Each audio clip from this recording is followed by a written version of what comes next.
The fluorescent lights of Parkway Mall's upscale electronics store cast a sterile glow across Daniel Chen's face as he examined the latest smartphone display. The 26-year-old adjusted his worn backpack, painfully aware of how out of place he looked among the store's sleek design and high-end clientele. His faded jeans and simple gray hoodie stood in stark contrast to the pristine white walls and polished glass cases containing devices worth more than his monthly salary. Daniel wasn't there to buy anything. He couldn't afford to, not with the stack of medical bills waiting at his apartment. He was simply killing time before his shift at the hospital, where he worked as a janitor while taking night classes in computer engineering.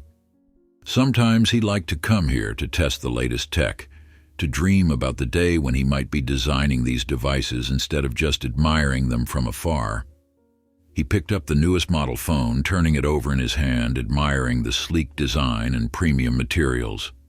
The weight of it felt substantial, purposeful, unlike the budget phone currently buried in his pocket that froze every time he tried to run more than 2 apps simultaneously. "Can I help you with something?" The voice came from behind, professionally courteous but with an edge that Daniel had learned to recognize over the years. He turned to face a store employee, Jason according to his name tag, dressed in the store's signature blue polo and khakis, his posture rigid, eyes narrowed slightly. "Just look and thanks," Daniel replied with a polite smile, carefully setting the phone back on its display stand. He took a step back, reflexively making himself smaller, less threatening. It was a habit he'd developed over years of entering spaces where people like him weren't always welcome. Jason nodded but didn't walk away. Instead, he hovered nearby, straightening already perfectly aligned device cases, his gaze never straying far from Daniel. The message was clear: "You're being watched." Daniel sighed inwardly but kept his expression neutral. He was used to this, the subtle surveillance, the unspoken suspicion. It came with the territory of being a young Asian man with a scar running down his left cheek, a souvenir from a car accident that had taken his parents when he was 16. People saw the scar first, made assumptions, and asked questions later, if at all. He moved to another display, this one showcasing wireless earbuds, aware of Jason trailing a few feet behind. The employee maintained a professional demeanor, but the constant presence was unmistakable. Daniel felt a familiar tension building in his shoulders, but pushed it down. He knew how to navigate these situations. Keep your hands visible, don't make sudden movements, smile politely, and leave without argument. It was an unwritten rulebook for existing in spaces where you were prejudged. As Daniel examined a pair of earbuds, a teenage boy in designer clothes bumped into him, mumbling a quick, "sorry," before moving on. Daniel barely registered the interaction, just another shopper in the crowded store. He replaced the earbuds and checked his watch. His shift started in an hour. He should probably head out soon. As he turned toward the exit, 3 employees suddenly materialized before him, creating a human barrier. Jason was there, alongside a woman with a manager's badge named Claire and a burly security guard whose hand rested pointedly on his belt. "Excuse me, sir," Claire said, her voice firm but controlled, clearly practiced in confrontation. "We need you to come with us." Daniel blinked, confusion momentarily replacing his usual caution. "I'm sorry?" "Don't make this difficult," the security guard cut in, his voice low but carrying an unmistakable threat. "Back office, now."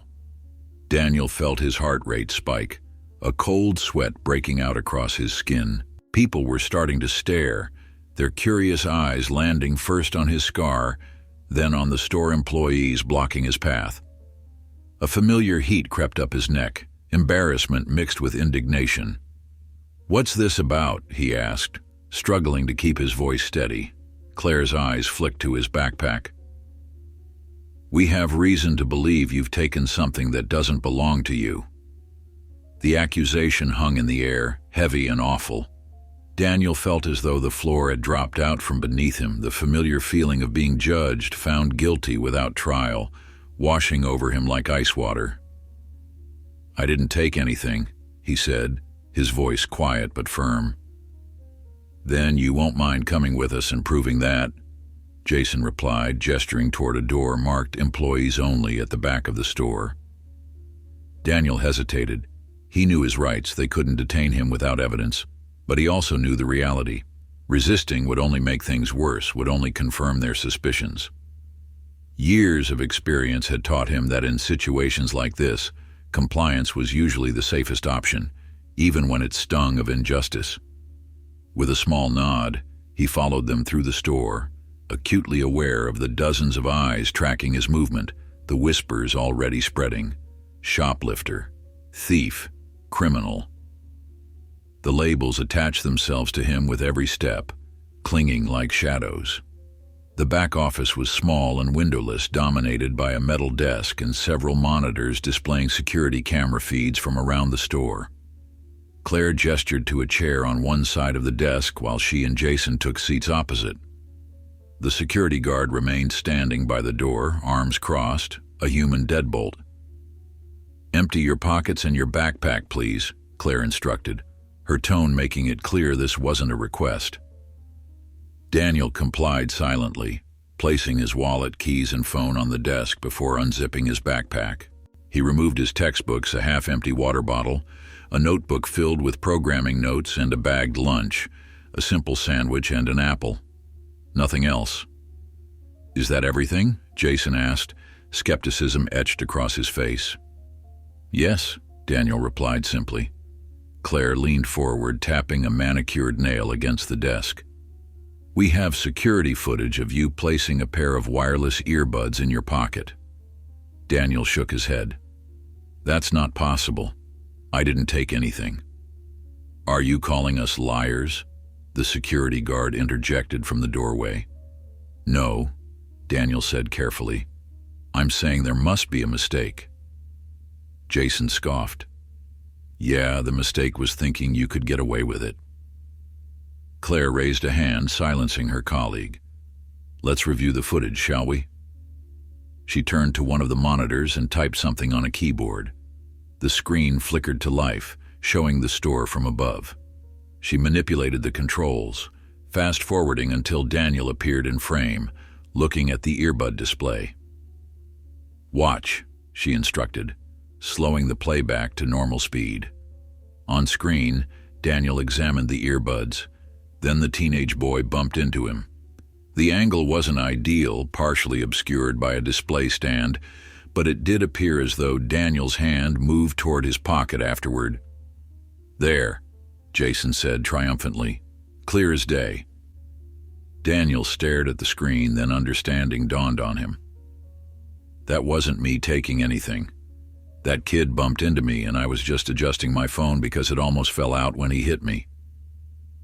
Claire's expression remained unmoved. "That's convenient." "It's the truth," Daniel insisted, frustration beginning to seep into his voice. "Check my pockets again. I don't have any earbuds." "You could have passed them to an accomplice or hidden them somewhere in the store," the security guard suggested, his tone implying he'd seen it all before. Daniel took a deep breath, trying to stay calm. Getting angry would only make this worse. "I was alone the entire time I was in the store, as your own cameras would show, and I never left the main floor, so I couldn't have hidden anything." Claire and Jason exchanged glances, a silent communication that excluded Daniel entirely. He recognized the look. They'd already decided he was guilty, and now they were just going through the motions. "We're going to have to call the police," Claire finally said, reaching for the phone on her desk. The words hit Daniel like a physical blow. Police, a report, an arrest record that would show up on every background check, potentially derailing his hard-won scholarship, his carefully mapped path out of poverty. All for something he didn't do. "Please," he said, unable to keep the desperation from his voice. "I didn't take anything. You've checked my pockets, my bag. I have nothing." Claire paused, her hand on the receiver. Then how do you explain what we saw? Daniel ran a hand through his hair, mind racing. The kid who bumped into me. Maybe he took them? It would explain why he ran into me in the first place. A distraction. Jason let out a derisive laugh. Now you're accusing a customer. That kid was wearing clothes worth more than you'd make in a month. He doesn't need to steal earbuds. The casual cruelty of the statement hung in the air. Daniel felt something shift inside him, a transformation from desperation to determination. They'd already decided who he was based on how he looked, what he wore, the scar on his face. But he knew who he really was. Call them, Daniel said quietly, a new resolve hardening in his voice. Call the police, but before you do, I want you to check something. Claire raised an eyebrow. What? Daniel reached slowly into his back pocket, not the front pocket they'd been fixated on, and pulled out a thin leather wallet different from the one he'd already placed on the table. He set it down carefully and opened it, revealing not money or cards, but a badge. My name is Daniel Chen, and I'm with the Consumer Electronics Review Board, he said, his voice now steady and clear. I've been conducting undercover evaluations of customer service and security protocols in electronics stores throughout the city.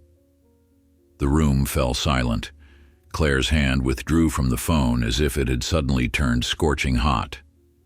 Jason's smug expression melted into one of confusion, then dawning horror. Even the security guard shifted uncomfortably. This was a test, Daniel continued, and I regret to inform you that your store has failed spectacularly. Claire found her voice first. We had reason to believe. You had nothing, Daniel cut her off, his tone sharp but controlled. No evidence, just assumptions. You didn't observe carefully enough to notice that at no point did I place anything in my pocket. You didn't review your own footage thoroughly enough to see that the teenager who bumped into me slipped something into my back pocket. This wallet, which contains not only my identification, but a micro camera that has been recording this entire interaction. He gestured to the wallet, which indeed had a small, almost imperceptible lens embedded in its facing. That's not possible, Jason stammered. We would have seen... But you didn't, Daniel replied simply. You saw what you expected to see. You decided I was guilty the moment I walked in wearing clothes that didn't match your expectations of a legitimate customer. The atmosphere in the small office had transformed completely. Where moments before the employees had been the ones in power, now they seemed to shrink before Daniel's unwavering gaze. The teenager who bumped into me works for the board, Daniel explained. His role was to see if your security would notice a genuine attempt at theft, or if they were too busy profiling customers based on appearance. He took the earbuds while deliberately creating a distraction involving me. Your cameras caught it all, but none of you bothered to look closely enough because you'd already decided I was the thief. Claire's face had drained of color. Mr. Chen, I can assure you this is not our store policy. Daniel held up a hand. Save it for your regional manager. They'll be receiving my full report, including video documentation and timestamps, by tomorrow morning. He stood, methodically returning his belongings to his backpack. The security guard had stepped away from the door, no longer blocking the exit. No one spoke as Daniel zipped his bag and slung it over his shoulder. He paused at the door, turning back to face them one last time. For the record, he said quietly, I'm not with any review board. I really am just a janitor taking night classes, trying to build a better life. That badge is a hospital ID card in a case that looks official enough to make you think twice. The wallet was given to me by that kid who I've never met before today. There's no camera. There's no report going to your manager.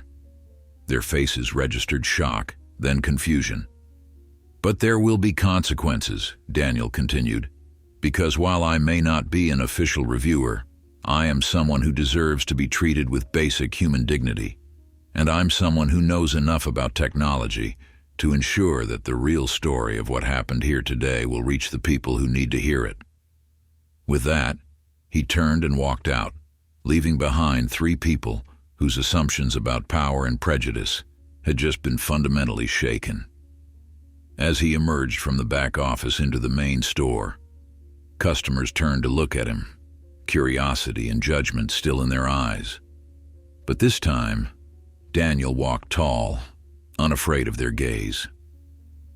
The story of what happened next would change not just one store, but an entire corporation's approach to security and customer service.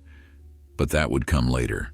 For now, Daniel Chen stepped out into the afternoon sun, a small smile playing at the corners of his lips. Sometimes the most powerful thing in your pocket isn't a stolen item or even a real badge. It's the knowledge of exactly who you are, even when the world tries to tell you otherwise.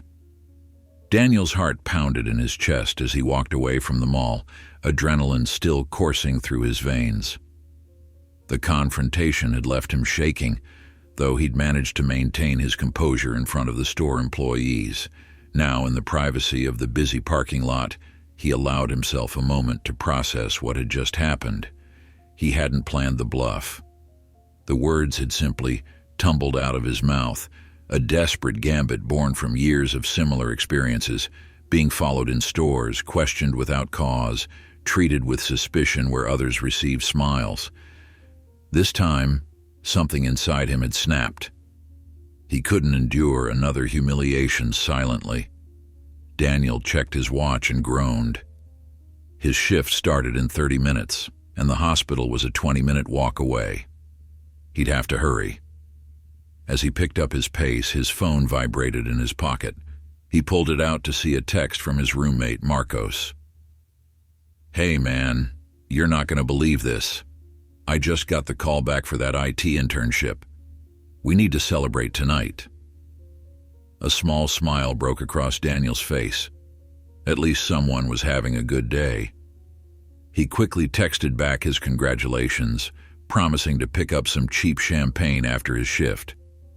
As he walked, Daniel's thoughts drifted back to the store. His bluff had worked because it contained elements of truth. He did know technology, and he did have options. While he had no intention of pursuing any formal action against the store, he couldn't help but wonder if he should do something. The injustice of the situation still burned in his chest.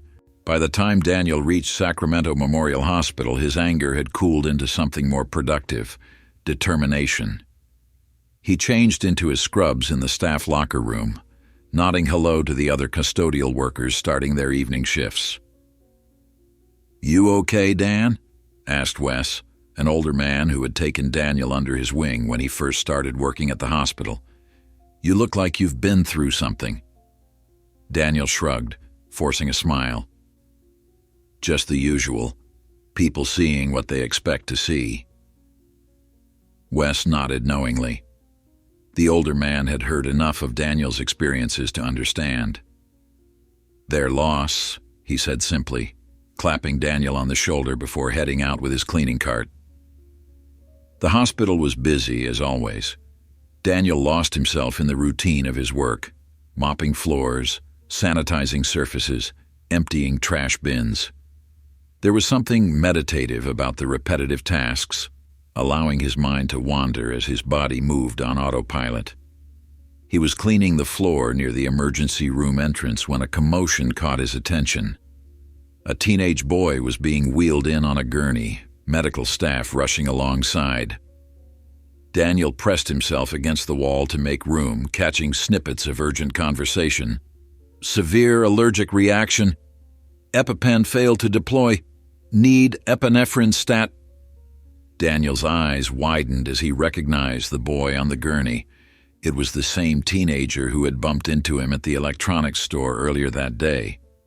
The boy's face was swollen almost beyond recognition, his breathing labored and wheezing. Without thinking, Daniel followed at a distance, watching as the medical team transferred the boy to a treatment room. He heard more urgent voices, a doctor calling for specific medications, a nurse reporting that the boy's throat was closing. Daniel hesitated outside the door. This wasn't his business. He wasn't a medical professional. He was just the guy who cleaned the floors. But something compelled him to stay, to listen, to care about what happened to this stranger who had unwittingly played a role in his humiliation earlier. A nurse rushed out, nearly colliding with Daniel. "Sorry," she muttered, clearly distracted. "Is he going to be okay?" Daniel found himself asking. The nurse paused, seeming to register Daniel's concern. "Anaphylactic shock. His EpiPen malfunctioned.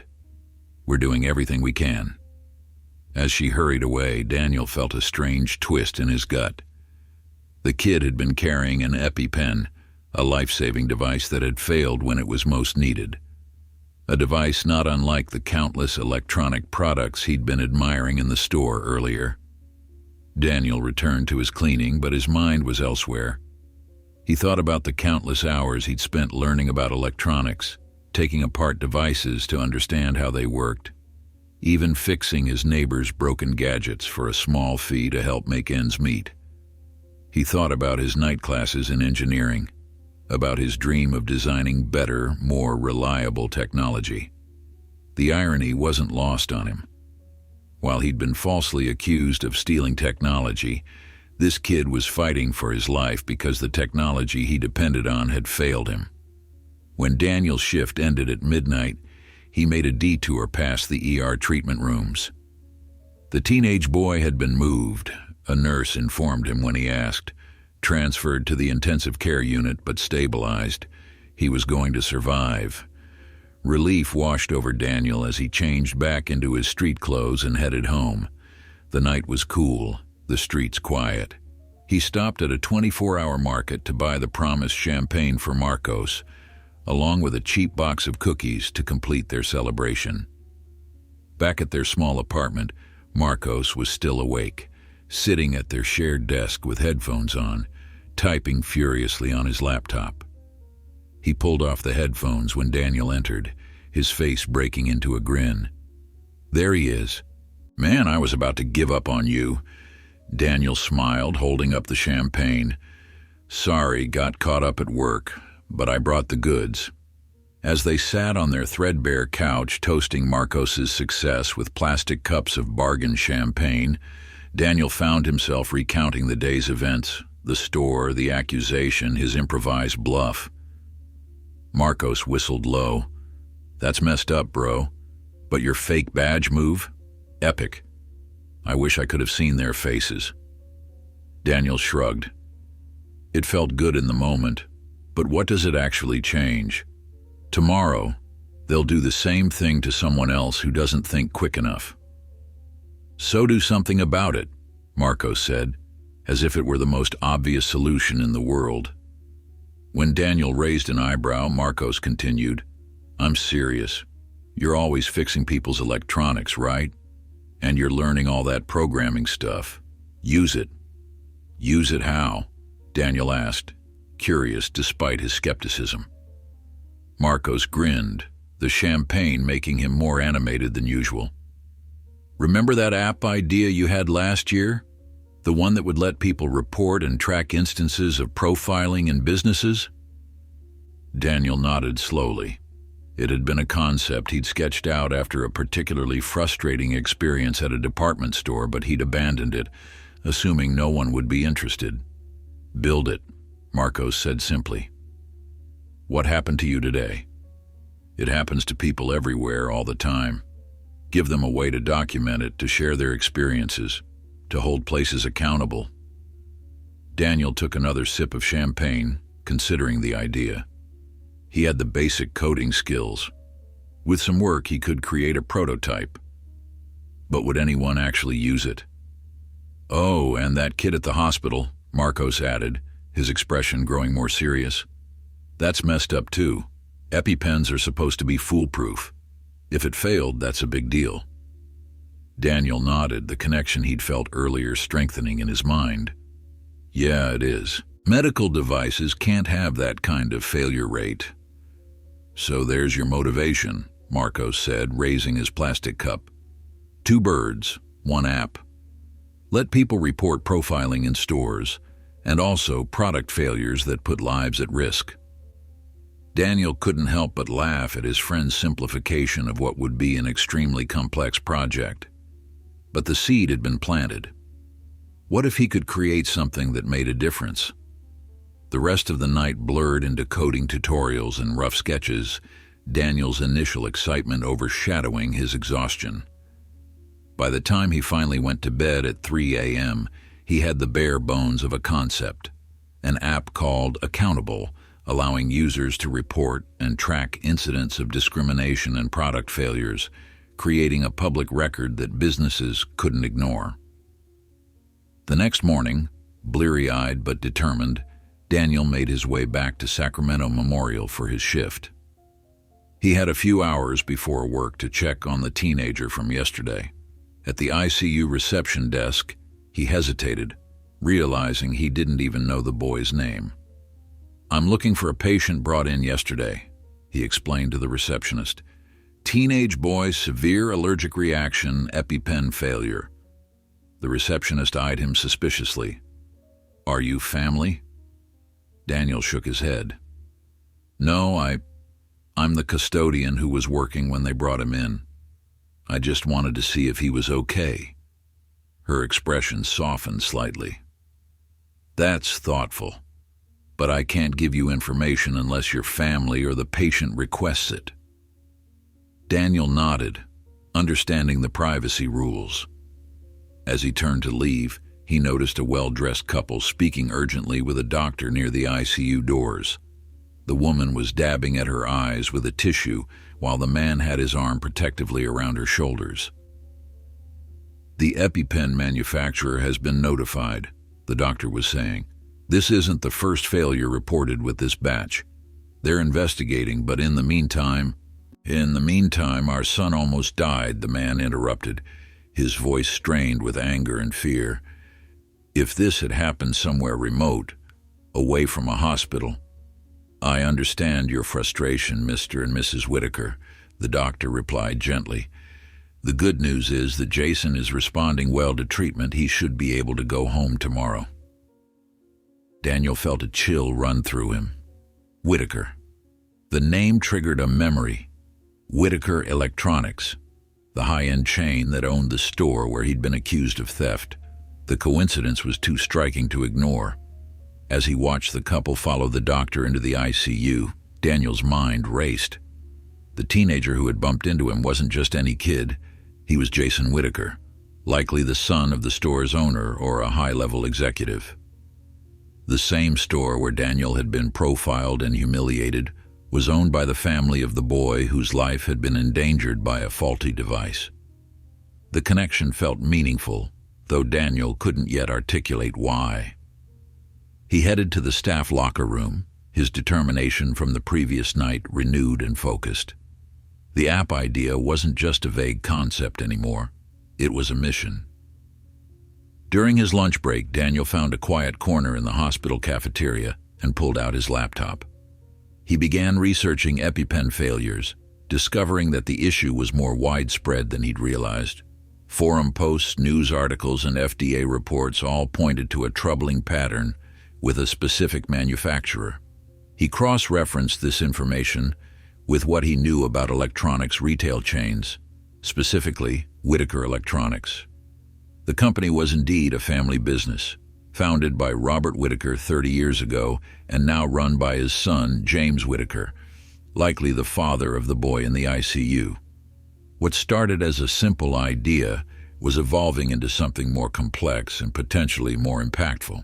Daniel wasn't just creating an app to report discrimination anymore. He was connecting dots between corporate accountability, product safety, and the real human costs when either failed. By the end of his shift, Daniel had a more refined concept and a plan. He would need help, more technical expertise than he currently possessed, legal guidance and connections he didn't have. But the first step was clear. He needed to speak with Jason Whitaker and his parents.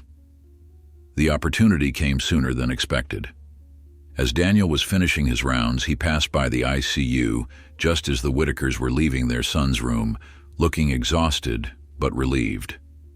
Taking a deep breath, Daniel approached them. "Mr. and Mrs. Whitaker, my name is Daniel Chen. I was there when your son was brought into the ER yesterday."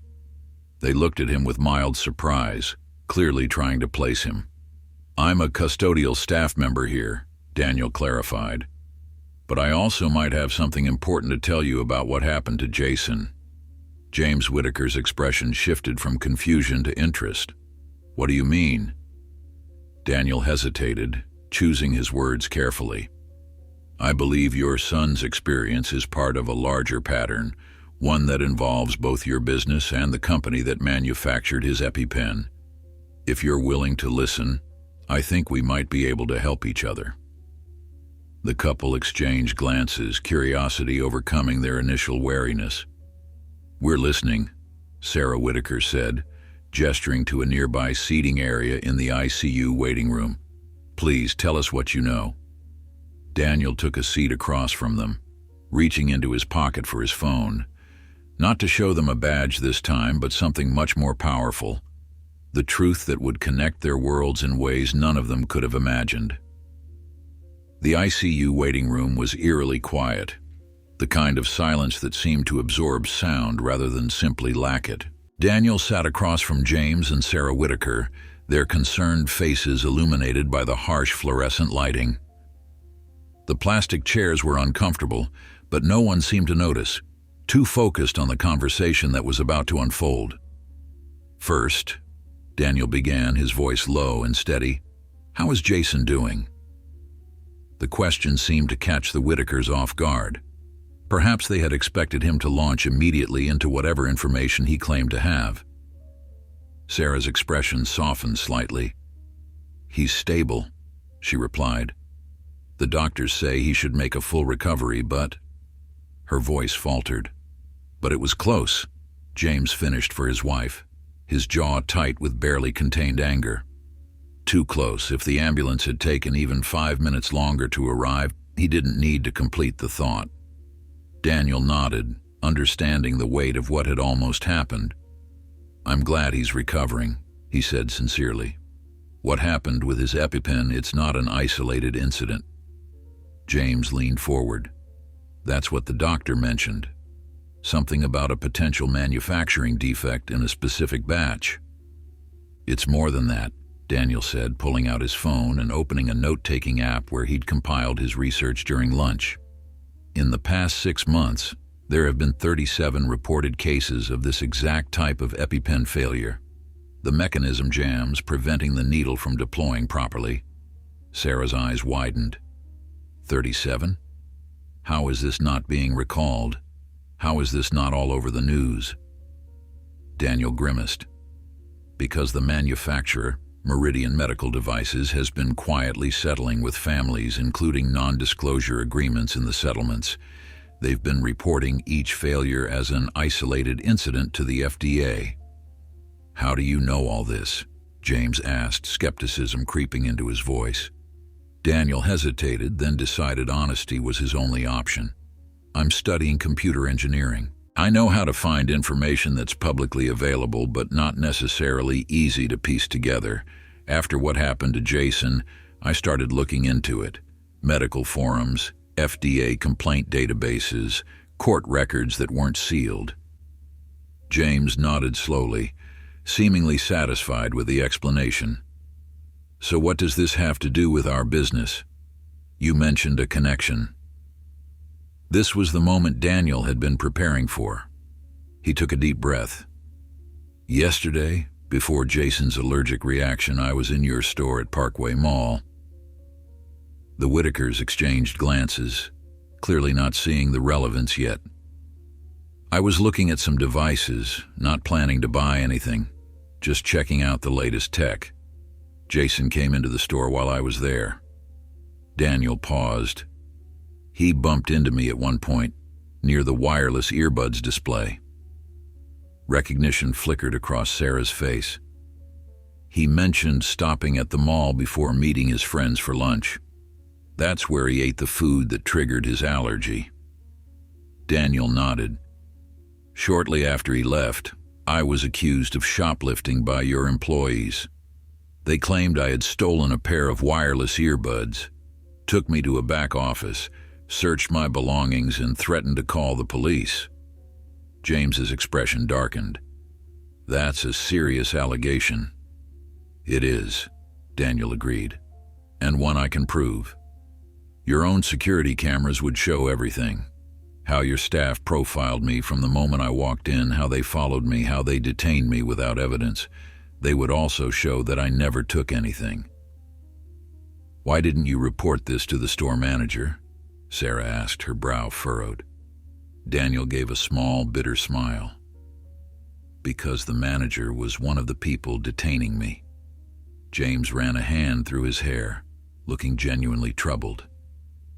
Mr. Chen, I apologize for your experience, but I'm still not seeing how this connects to Jason's EpiPen failure. It's about accountability, Daniel replied simply. Your company's lack of accountability for how it treats certain customers and Meridian's lack of accountability for the safety of its products. Both are systems failing the people they're supposed to serve. The Whitakers were silent, processing his words. Daniel knew he was taking a risk. These were wealthy, powerful people who could easily dismiss him, or worse, cause him trouble. But he also sensed they were genuinely concerned parents who had just faced the possibility of losing their son. I'm working on something, Daniel continued into the silence, an app that would allow people to report and track two types of incidents, discrimination in businesses and dangerous product failures. It would create a public record that companies couldn't ignore or bury with settlements and NDAs. James's expression was unreadable. And you want our help with this app? I want your partnership, Daniel corrected. What happened to me in your store and what happened to Jason are two sides of the same coin. Powerful corporations putting profit above people. You have the influence and resources to make this work. I have the concept and the technical knowledge to build it. Sarah leaned forward, studying Daniel's face. Why should we trust you? For all we know, you could be trying to exploit what happened to our son to extract some kind of compensation for your experience at our store. It was a fair question. Daniel met her gaze steadily. Because I could have gone straight to social media with what happened at your store. I could have created a PR nightmare for Whitaker Electronics. Instead, I'm here, talking to you privately, offering a solution that could help prevent other kids from experiencing what Jason did. The tension in the room was palpable.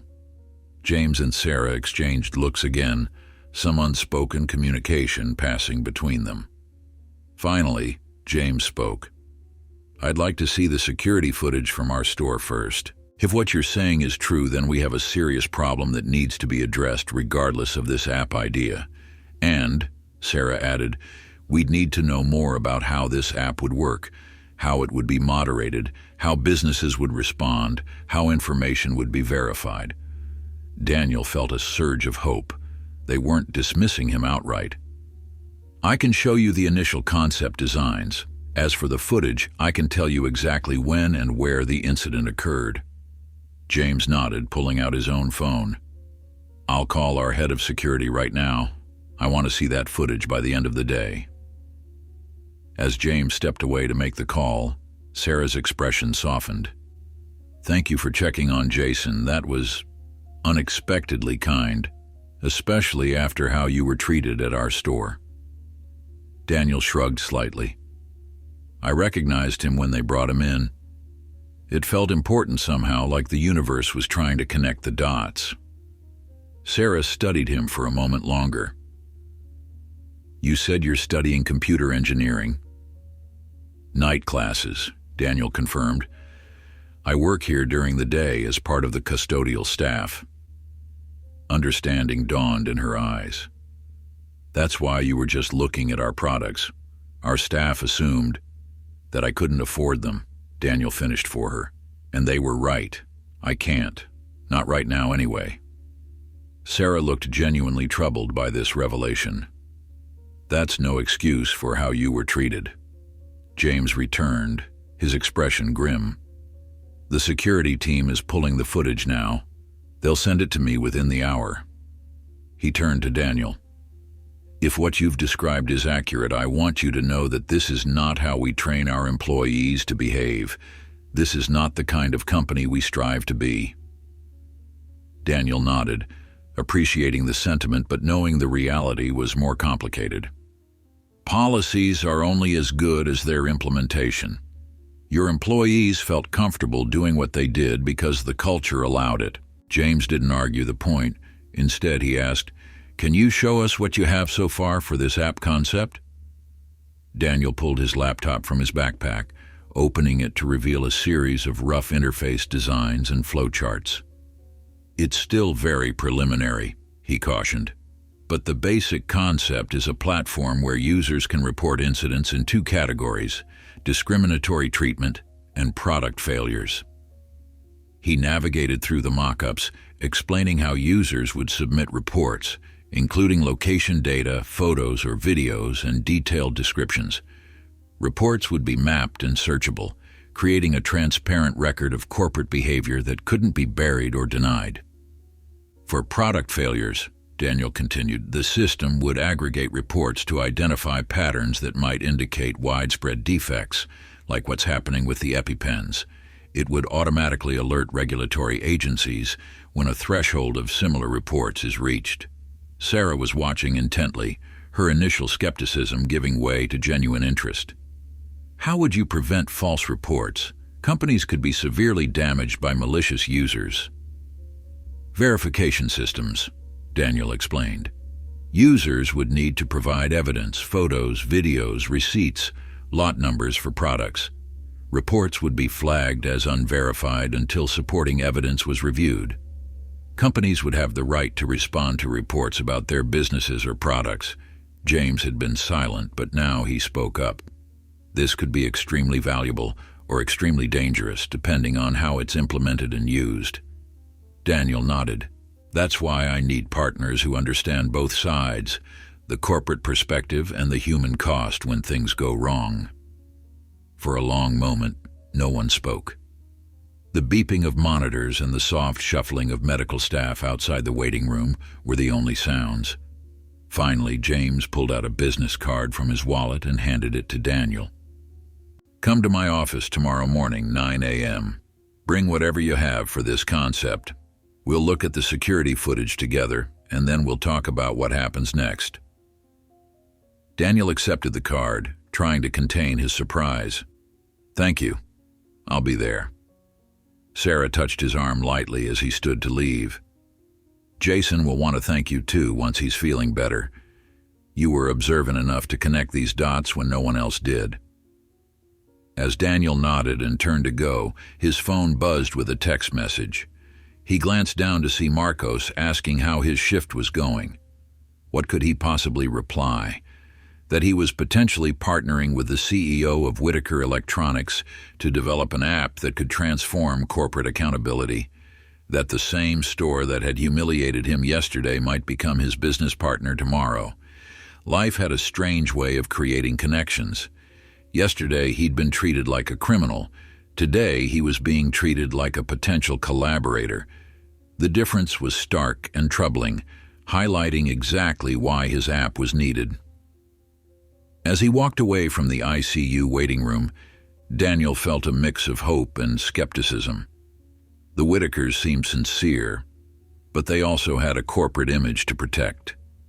Tomorrow's meeting would reveal whether they were truly interested in accountability or merely damage control. Back in the custodial closet, Daniel changed into his scrubs and returned to his shift, mopping floors and emptying trash as if it were any other day. But it wasn't. Something had fundamentally shifted, and whatever happened next would be shaped by the quiet conversation that had just taken place in that sterile waiting room. Daniel hadn't planned any of this. He hadn't expected to meet the owners of the store that had profiled him. He hadn't expected to discover a connection to a dangerous product failure. He certainly hadn't expected to be invited to present his app concept to a CEO. But then again, life rarely followed the expected path. Sometimes it took a wrong turn, like being falsely accused of theft, to arrive at the right destination. As he pushed his mop across the hospital floor, Daniel couldn't help but wonder what other unexpected turns awaited him. The next morning, Daniel stood outside the gleaming glass headquarters of Whitaker Electronics, his laptop bag slung over his shoulder, wearing the only suit he owned, purchased second-hand for job interviews and special occasions.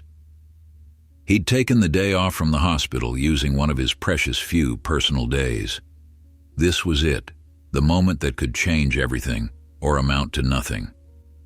Either way, he was about to find out what James Whitaker had seen in that security footage and whether his impromptu pitch in the hospital waiting room had actually landed. Taking a deep breath, Daniel pushed through the revolving door and stepped into the lobby, ready to face whatever came next. The receptionist looked up, her practiced smile faltering slightly as she took in his appearance. Daniel straightened his shoulders and stepped forward. "Good morning," he said with quiet confidence. "My name is Daniel Chen. I have a 9 a.m. appointment with Mr. Whitaker." The receptionist's eyes flicked to her computer screen, confirming his appointment. "Yes, Mr. Chen. Mr. Whitaker is expecting you." She reached for the phone, announcing his arrival, then directed him to a bank of elevators. "Top floor, Suite 2000. His assistant will meet you there." The elevator ride gave Daniel a moment to collect himself. The car was all polished steel and glass, rising smoothly through the building's 20 floors. As his reflection stared back at him, Daniel straightened his tie and brushed an invisible speck from his shoulder. He hadn't slept much, spending most of the night refining his presentation, anticipating questions, and preparing responses. When the doors opened, an elegant woman in her 50s was waiting for him. "Mr. Chen, I'm Patricia, Mr. Whitaker's executive assistant. Please follow me." She led him through a suite of offices, the walls lined with framed photographs of Whitaker Electronics storefronts and advertisements from across the decades. The company had grown from a single store in Sacramento to a national chain with over 200 locations. It was a genuine American success story. Patricia stopped at a set of double doors, knocked once, and opened them without waiting for a response. "Mr. Chen is here," she announced, stepping aside to let Daniel enter. The office was spacious but not ostentatious, with floor-to-ceiling windows offering a panoramic view of the city. James Whitaker stood near a conference table where 3 other people were already seated. Sarah Whitaker was there, along with 2 men Daniel didn't recognize. "Daniel, thank you for coming," James said, extending his hand. His grip was firm, his expression more serious than it had been in the hospital. "Let me introduce everyone. You've met my wife, Sarah. This is Marcus Reed, our chief of security, and Lawrence Hoffman, our company's general counsel." Daniel shook hands with each of them, noting the guarded expressions of the 2 men. A security chief and a lawyer, this meeting was clearly more significant than a simple follow-up conversation. "Please have a seat," James gestured to an empty chair. "Before we discuss your app concept, I think it's important that we all view the security footage from yesterday." Daniel nodded, setting his laptop bag on the floor beside him. James picked up a remote, and a large screen descended from the ceiling at the end of the conference table. The room dimmed automatically as the screen came to life, displaying the interior of the Parkway Mall store. "Marcus has compiled the relevant footage," James explained. "We'll watch it without commentary first, then discuss." The video began with Daniel entering the store, followed almost immediately by an employee, Jason, beginning to trail him. The footage was crystal clear, far better quality than Daniel had expected. Every moment was captured, the employee following him, the teenager bumping into him, Daniel checking his phone afterward, the confrontation with multiple staff members, and finally being led to the back office. The room's audio system even picked up snippets of conversation. "License and registration," Daniel heard himself say, mimicking Officer Larson from the story he created.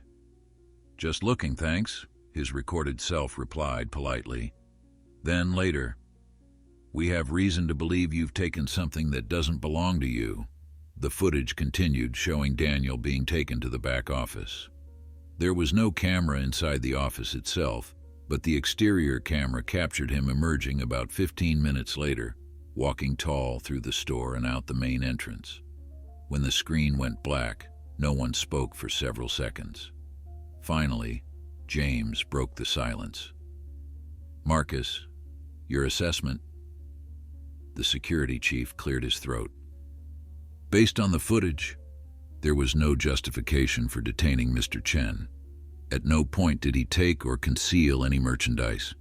The teenager who bumped into him, who we now know was Jason, appears to have been checking his phone after the collision, not engaging in any sort of coordinated theft. Staff deviated from our protocols in several ways, most notably by detaining a customer without clear evidence of theft." Lawrence, the lawyer, leaned forward. "Mr. Chen, can you tell us exactly what was said in that back office?" Daniel nodded, recounting the confrontation in detail. The accusations, the search of his belongings, the threatened police call, and finally, his bluff about being with a review board. "And you left without further incident after that?" Lawrence asked, making notes. "Yes. Once they believed I had some kind of authority, their attitude changed completely." James exchanged glances with his wife, then turned back to Daniel. "First, let me say unequivocally that what happened to you was wrong. The employees involved have been suspended pending a full investigation, and you have my personal apology." Daniel nodded, appreciating the gesture but sensing there was more to come. "But," James continued, "I think we all know this incident reflects a larger problem, one that extends beyond a single store or a few employees. It's systemic." Sarah picked up the thread. "After you left last night, James and I had a long conversation. We reviewed complaint data from all our stores. What we found was troubling. There's a clear pattern of certain customers being treated differently, followed more closely, questioned more frequently, subjected to more searches. The data confirms what many have been saying for years," James added. "Our company has a problem with profiling. It's not written in any policy, but it's happening nonetheless." Daniel hadn't expected this level of candor. He'd prepared for defensiveness, perhaps token acknowledgement followed by minimization. This frank admission caught him off guard. "We've been blind to it," Sarah said, her voice tinged with genuine regret. "Or perhaps worse, we've seen the signs but convinced ourselves they were isolated incidents rather than symptoms of a deeper issue." Lawrence, the lawyer, looked distinctly uncomfortable with the direction of the conversation. "If I may, I think we should exercise caution in how we characterize these findings without a more comprehensive analysis." "Lawrence," James interrupted gently but firmly, "we've seen enough to know we have a problem. Our focus now needs to be on how we fix it." He turned back to Daniel. "Which brings us to your app concept. You mentioned it could track instances of discrimination in businesses as well as product failures. We'd like to hear more." Daniel opened his laptop and connected it to the room's display system. His presentation was simple but effective. Wireframes showing how the app would work, flow diagrams illustrating how reports would be verified and aggregated, and examples of how data would be presented to users and businesses alike. "The key innovation isn't just in collecting reports," Daniel explained, clicking through his slides. "It's in creating transparency and accountability. Users can see patterns across businesses and products. Companies can see how they compare to industry standards. Regulatory agencies can identify problems before they become crises." Marcus, the security chief, frowned. "But what's to prevent someone with a grudge from filing false reports to damage a company's reputation?" "Several safeguards," Daniel replied, having anticipated this question. "First, All reports require evidence: photos, videos, receipts, location verification. Second, companies can respond directly to reports about their business. Third, a moderation system flags suspicious patterns, like multiple reports from the same user targeting the same business. He clicked to a new slide. Think of it as a reputation system for corporate behavior, like how Yelp works for restaurants but with more rigorous verification. And crucially, unlike with settlements and NDAs, this information can't be buried. Lawrence's frown deepened. This sounds like it could create significant liability issues for businesses. Or, Sarah countered, it could help businesses identify and address problems before they result in lawsuits. Imagine if we had known about the pattern of profiling in our stores before Daniel's experience. We could have addressed it through training and policy changes. James nodded. And imagine if Meridian Medical had been forced to acknowledge the pattern of EpiPen failures before Jason nearly died. Transparency often looks like a threat to those who benefit from its absence. Daniel watched the exchange with interest. It was clear the Whitakers had given this serious thought overnight. "Here's what we're proposing," James said, turning back to Daniel. "Whitaker Electronics will fund the development of your app, with you as the lead developer and a significant equity stake. We'll also be the first company to formally participate, giving us the opportunity to address our issues transparently and set an example for other businesses." Daniel blinked, stunned by the offer. "You want to fund the entire development?" "Yes," James confirmed. "With proper resources, how quickly could you have a working prototype?" Daniel ran calculations in his head. "With a small team of developers, 3 months for a basic version, 6 for something more robust." "We'll give you a year," James replied, "and the resources to do it right. In return, we want to be partners, not just funders. We believe our perspective as a business can help make this tool more effective." Lawrence looked like he wanted to object, but was holding his tongue. Marcus appeared thoughtful, perhaps already considering how such a system might help his security operations. "There's one more thing," Sarah added. "We'd like you to meet with the employees who profiled you." Daniel raised an eyebrow, uncertain where this was heading. "Not for an apology," Sarah clarified, "though that should certainly happen, but because we think your perspective would be valuable in the training program we're developing. Your experience shouldn't just lead to consequences for those employees, it should lead to education." The proposal was overwhelming. 24 hours ago, Daniel had been a janitor with a part-time education and a vague app idea. Now he was being offered funding, a development team, and a partnership with a major corporation. "This is a lot to process," Daniel admitted. "I'll need to look over any agreement carefully, and I'd want certain guarantees about the app's independence. It can't just become a PR tool for Whitaker Electronics." James nodded. "Of course, Lawrence will draw up terms that protect both your vision and our investment. We don't want to control this. We want to help build it, then be its first test case." Daniel sat back, his mind racing. There had to be a catch, didn't there? "Why are you doing this? Really? You could just fire the employees involved, update your policies, and move on. Why take such a big step?" James and Sarah exchanged looks again, that silent communication of a long-married couple. "Because of Jason," Sarah said simply. "When we almost lost him, it made us reevaluate everything. What kind of world are we helping to create? What kind of legacy are we leaving? And frankly," James added, "because it's the right business decision. Companies that ignore these issues aren't just morally wrong, they're strategically short-sighted. The world is changing. Accountability is inevitable. I'd rather be at the forefront of that change than dragged along behind it." The room fell silent as Daniel considered their offer. It was more than he'd dared hope for, but also more complex than he'd anticipated.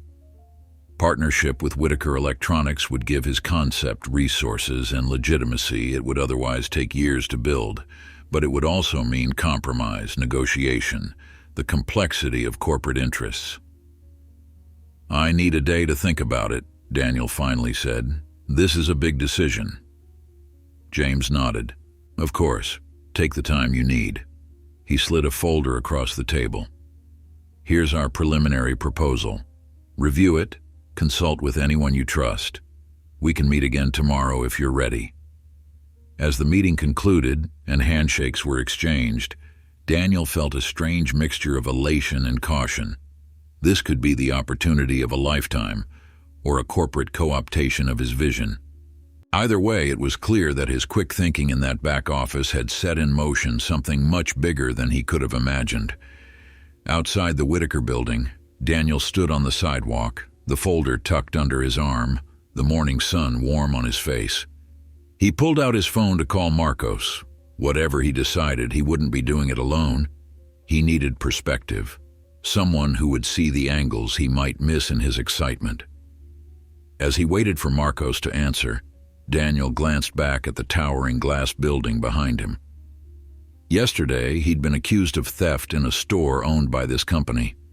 Today, he was being offered a partnership that could change the trajectory of his life. The universe worked in strange ways sometimes, all because he had pulled something unexpected from his pocket that shocked an entire store.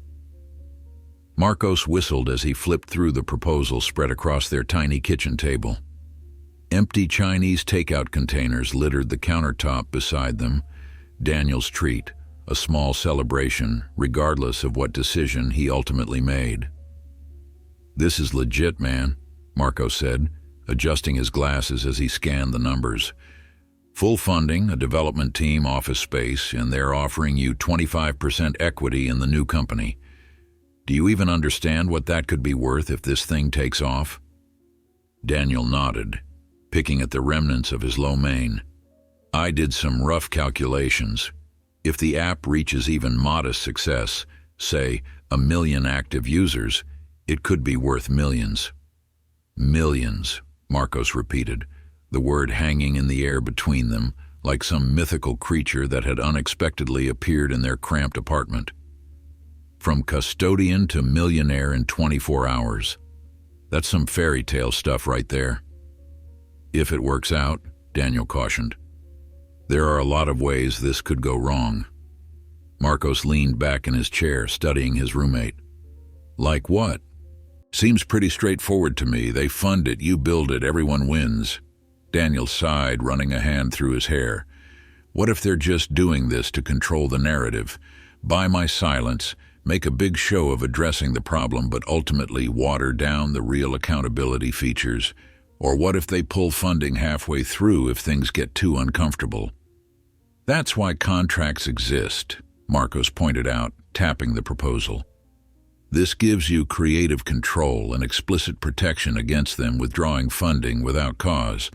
Their lawyer probably had a stroke adding these clauses." Daniel couldn't help but smile at that image. Lawrence Hoffman definitely hadn't seemed thrilled by his client's enthusiasm for transparency. "Besides," Marcos continued, "even if their intentions aren't pure, does it matter? You get to build your app with proper resources instead of cobbling it together on nights and weekends. People get a tool that helps them hold companies accountable. Whitaker gets some positive PR. Imperfect motivations can still lead to good outcomes." Daniel nodded slowly. Marcos had a point. He'd spent years dreaming of creating something meaningful, something that could make a difference. Now that opportunity was being handed to him on a silver platter, and he was hesitating. "There's something else, isn't there?" Marcos asked, knowing his friend too well to miss the lingering doubt in his expression. Daniel stood up, pacing the small space between the kitchen and living area. "What if I'm not good enough?" he finally admitted, giving voice to his deepest fear. "This isn't a class project or a side hobby anymore. They're investing serious money. People's careers could be tied to this. What if I fail?" Marcos's expression softened. "That's what the development team is for, dummy. You're not doing this alone, but they need your vision, your concept. That's what makes this special. Daniel stopped pacing, looking out their small window at the city lights below. You really think I should do this? I think you'd be crazy not to, Marcos replied instantly. But more importantly, I think you already know you're going to say yes. You're just scared, which is normal when your life is about to completely change. Daniel turned back to his friend, a small smile forming. When did you get so wise?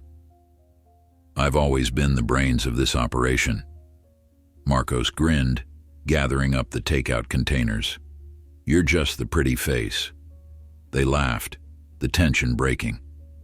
Daniel looked down at the proposal again, seeing not just the legal language and financial terms, but the possibility they represented. A chance to transform his life while creating something that might help others avoid experiences like the one he'd had. I'll call them tomorrow, he decided. Set up a meeting to discuss some minor adjustments to the terms, then sign. Marcos clapped him on the shoulder.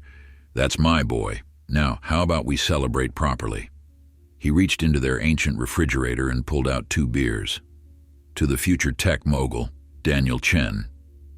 Daniel accepted the bottle with a laugh. Let's not get ahead of ourselves.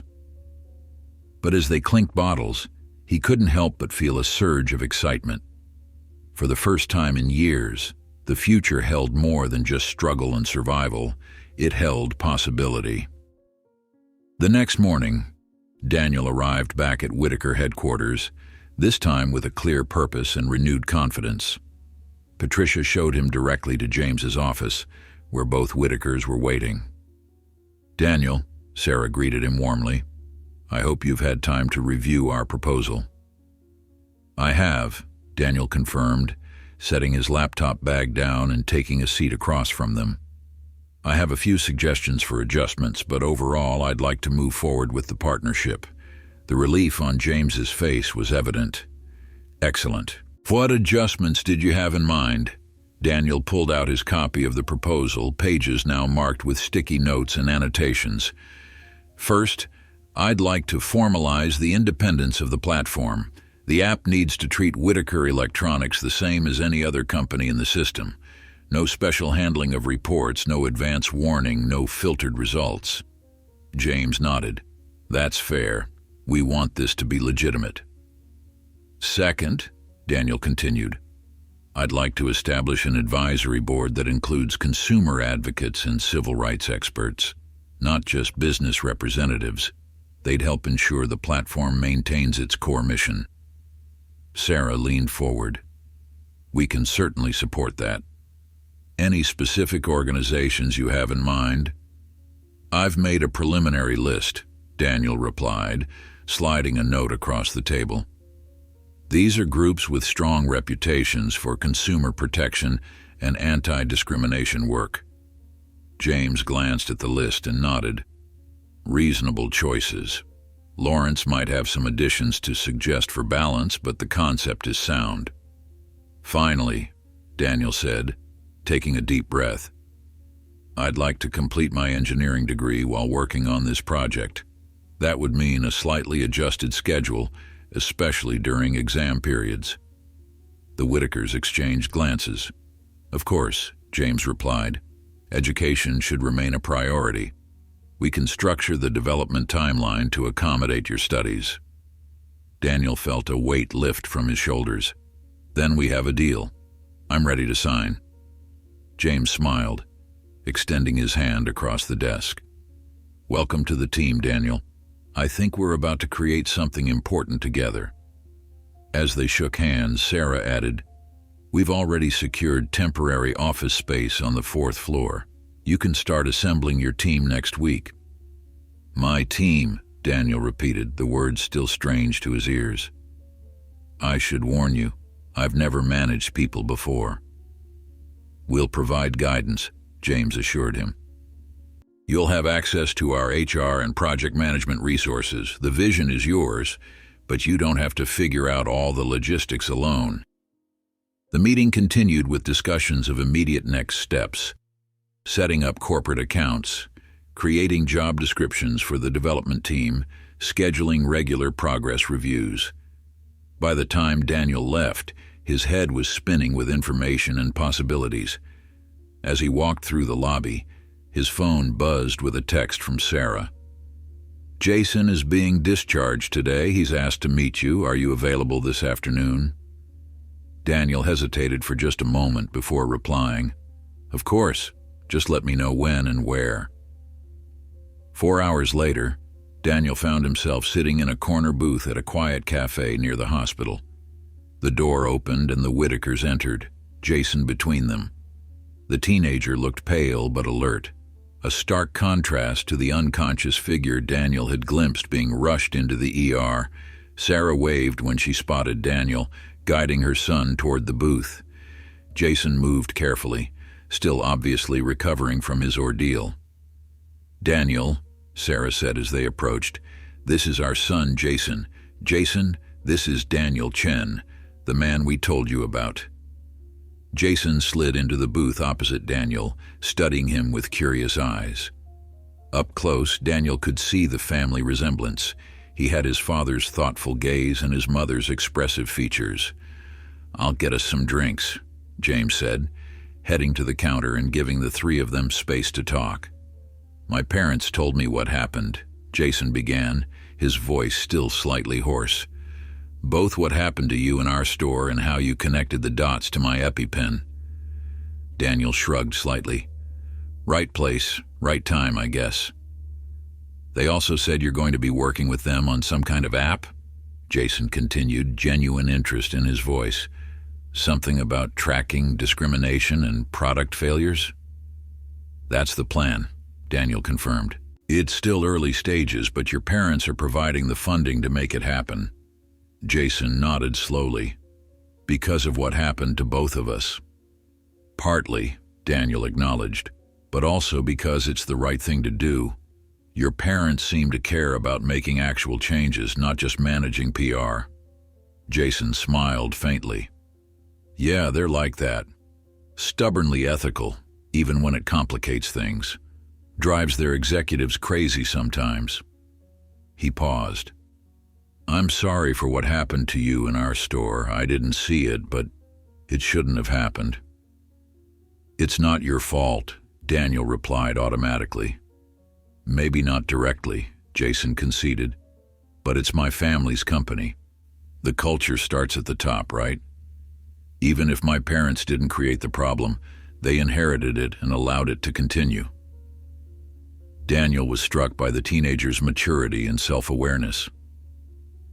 "That's a pretty sophisticated take for someone your age," Jason grinned.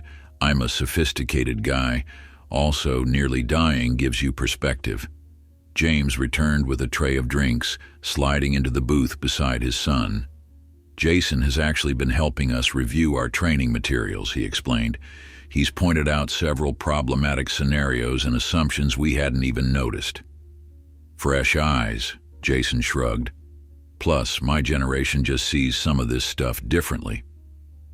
The conversation shifted to the app development, with Jason asking surprisingly insightful questions about the user interface and verification mechanisms. Daniel found himself genuinely enjoying the discussion, impressed by the teenager's engagement and ideas. "You know," Jason said as they were finishing their drinks, "I'm pretty good with computers myself. I've been teaching myself coding since I was 12. "Is that right?" Daniel asked, glancing at James, who nodded with obvious parental pride. "He's being modest," James said. "Jason won the state programming competition last year. He's headed to Stanford for computer science in the fall." "If I could make a suggestion," Jason continued, suddenly looking a bit hesitant, "I'd be interested in interning on this project over the summer, before college starts." Daniel blinked in surprise.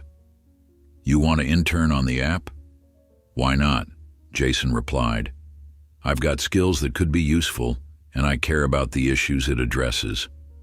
Plus," he added with a self-deprecating smile, "it might be good to have someone on the team who actually experienced a life-threatening product failure." Daniel looked to James and Sarah, who seemed as surprised by the suggestion as he was. "It's entirely up to you," Sarah said quickly. "We wouldn't want to impose." Daniel considered the idea. Having the CEO's son on the team could be complicated, but Jason seemed genuinely interested and potentially valuable to the project. "Let's do a trial run," Daniel suggested. 2 weeks, see how it goes. If it's a good fit, we can extend it for the summer. Jason's face lit up. "Awesome. I promise I won't be just some rich kid getting in the way. I really want to help build this thing." As they said their goodbyes outside the cafe, Daniel realized how dramatically his life had changed in just 48 hours. From being falsely accused of theft to partnering with the company's owners and potentially mentoring their son, it was a transformation he couldn't have imagined. Walking back to his apartment, Daniel's phone buzzed with an email notification. The subject line read, "Resignation letter, effective immediately." It was the draft he'd prepared for the hospital, formally ending his time as a custodian. All he needed to do was press send. His finger hovered over the button, a strange hesitation gripping him. Sending this email would make it real. He was leaving behind the life he'd known, stepping into something new and uncertain. With a deep breath, Daniel pressed send, watching as the confirmation appeared on his screen. There was no turning back now. Tomorrow would be the first day of his new life, and whatever happened next, he was ready for it. The 4th floor of Whitaker Electronics headquarters had been transformed in a matter of days. What had once been an unused storage area was now a buzzing, open-concept workspace, complete with clusters of desks, multiple whiteboards covered in diagrams and sticky notes, and a small kitchen area stocked with snacks and coffee. Large windows flooded the space with natural light, and motivational posters about transparency and accountability adorned the walls. Sarah's touch, Daniel suspected. It had been 3 weeks since Daniel had accepted the partnership, and things were moving at a dizzying pace. A development team had been assembled quickly, 2 senior programmers with experience in mobile applications, a UX/UI designer who had previously worked for a major social media platform, a quality assurance specialist, and a project manager who helped keep everything on track. And then there was Jason, who had started his internship the previous week, already proving himself to be more than just the boss's son. Daniel stood in the center of the room watching his team work. His team. The phrase still felt foreign, like clothing borrowed from someone else's closet. He wore what Marcos had dubbed his tech entrepreneur uniform, dark jeans and a button-down shirt, a significant upgrade from his hospital scrubs, but still comfortable enough to spend long hours coding. "The verification system prototype is ready for testing," announced May, one of the senior developers, rolling her chair away from her desk. "I've set up a sandbox environment where we can simulate user reports." Daniel nodded, moving to look over her shoulder at the code. "Great. Let's run through the test scenarios we outlined yesterday." May began demonstrating how the system would process different types of submitted evidence: photos with geolocation data, videos, receipts, product serial numbers. The algorithm she'd developed assigned confidence scores based on multiple factors, flagging submissions that failed to meet minimum verification thresholds. "This is solid work," Daniel said, genuinely impressed. "Much more sophisticated than what I had envisioned." May grinned. "That's why you hired experts." From across the room, Jason called out, "Daniel, can I show you something?" Daniel walked over to the teenager's workstation, where multiple monitors displayed various aspects of the app's interface. Despite his initial concerns about nepotism, Jason had quickly proven himself to be a valuable contributor, approaching problems with creative solutions that sometimes eluded the more experienced team members.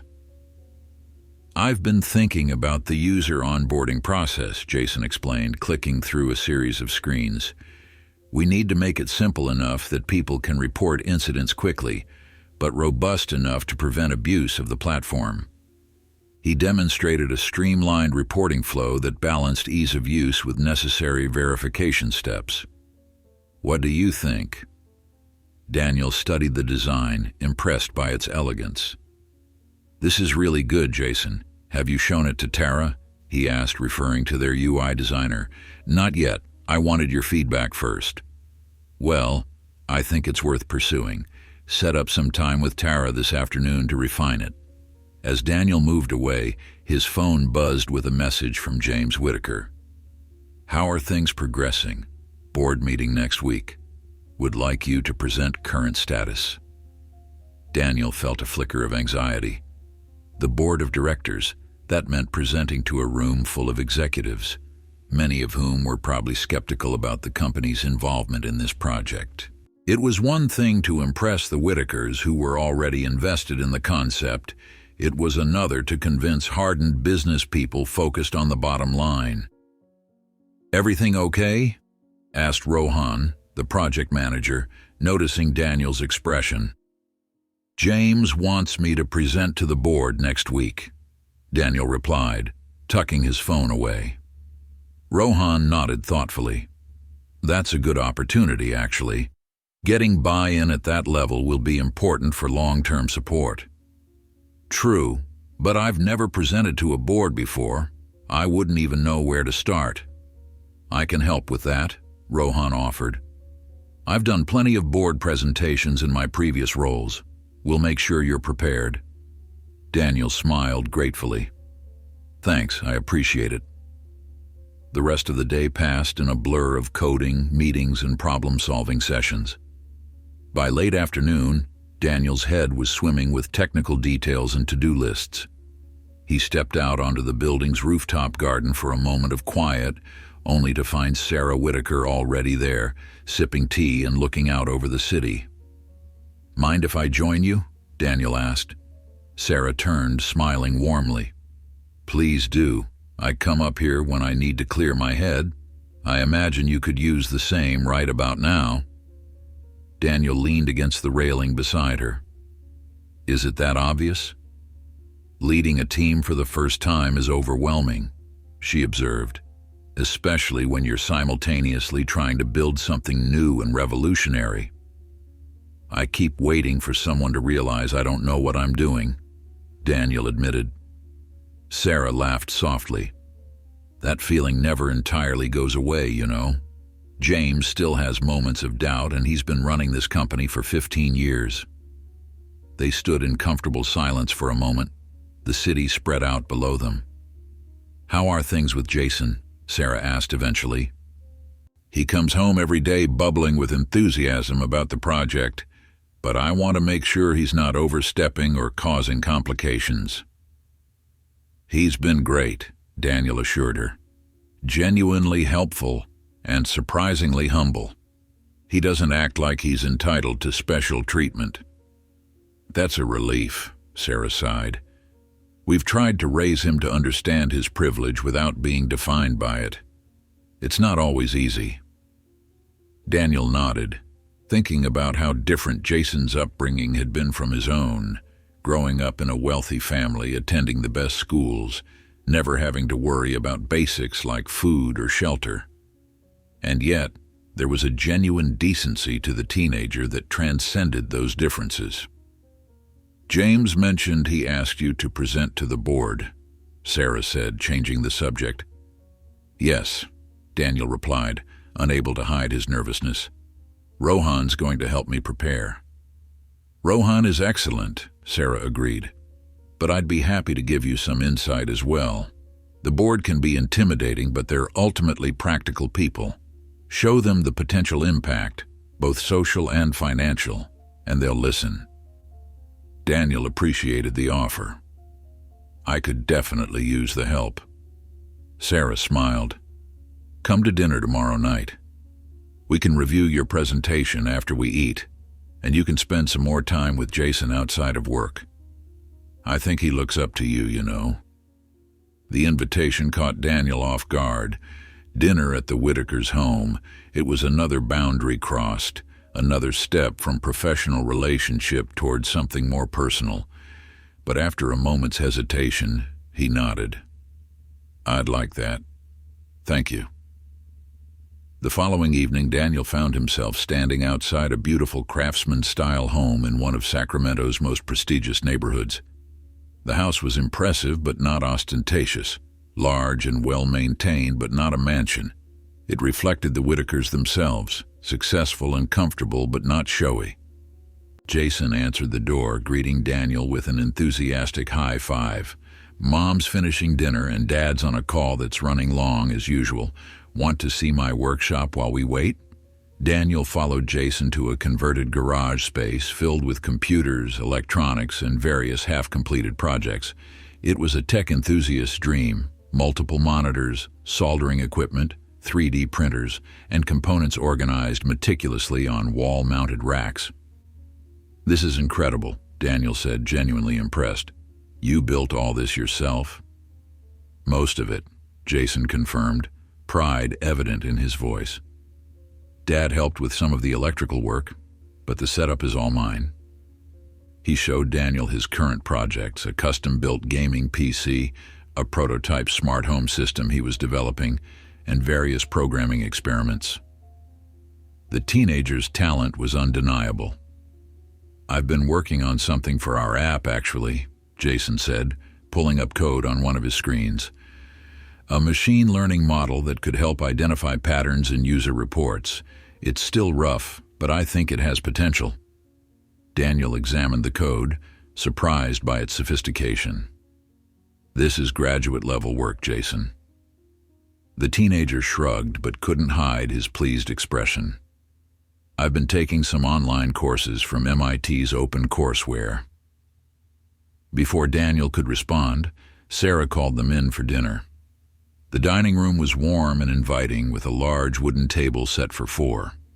James had finally finished his call and greeted Daniel with a firm handshake. "Sorry about that," he apologized. "Board members calling with questions about next week's meeting. They're particularly interested in your presentation." "No pressure," Daniel joked, trying to mask his anxiety. The dinner was delicious. Sarah had prepared a homemade lasagna with garlic bread and a fresh salad.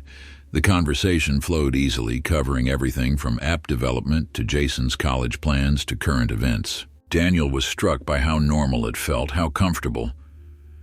"Daniel," Sarah said as they were finishing their meal, "James mentioned you're taking engineering classes. How is that going with your new schedule?" "It's challenging," Daniel admitted, "but my professors have been understanding about the circumstances. I'm actually on track to finish my degree a semester early now that I can attend some daytime classes." "That's wonderful," Sarah replied. "Education was always important in my family. My father worked 2 jobs to put my sister and me through college." Daniel was surprised. "I didn't realize. I assumed you both came from money," James finished with a smile. "Sarah's family was solidly middle class. Mine had some resources, but nothing like what we've built with Whitaker Electronics. I was the first in my family to graduate from college." The revelation shifted Daniel's perception slightly. He had unconsciously placed the Whitakers in a different category: people born into privilege, separated from his experience by generations of wealth. Learning that their backgrounds had elements of struggle and sacrifice created an unexpected connection. After dinner, they moved to James's home office to review Daniel's presentation.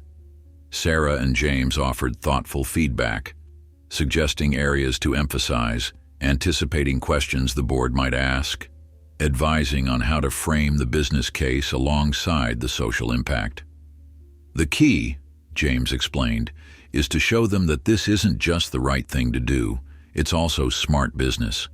Companies that get ahead of accountability issues fare better in the long run than those that resist transparency."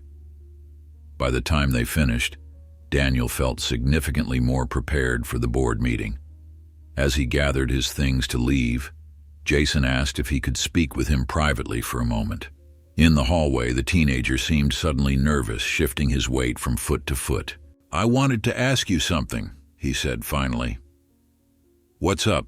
Daniel prompted. "I know I'm just an intern right now, and I'll be heading to college in the fall, but I was wondering if I could stay involved with the app somehow, even after I'm at Stanford, maybe remotely or during breaks." Daniel was touched by the request. "Of course you can. You're a valuable part of the team, Jason.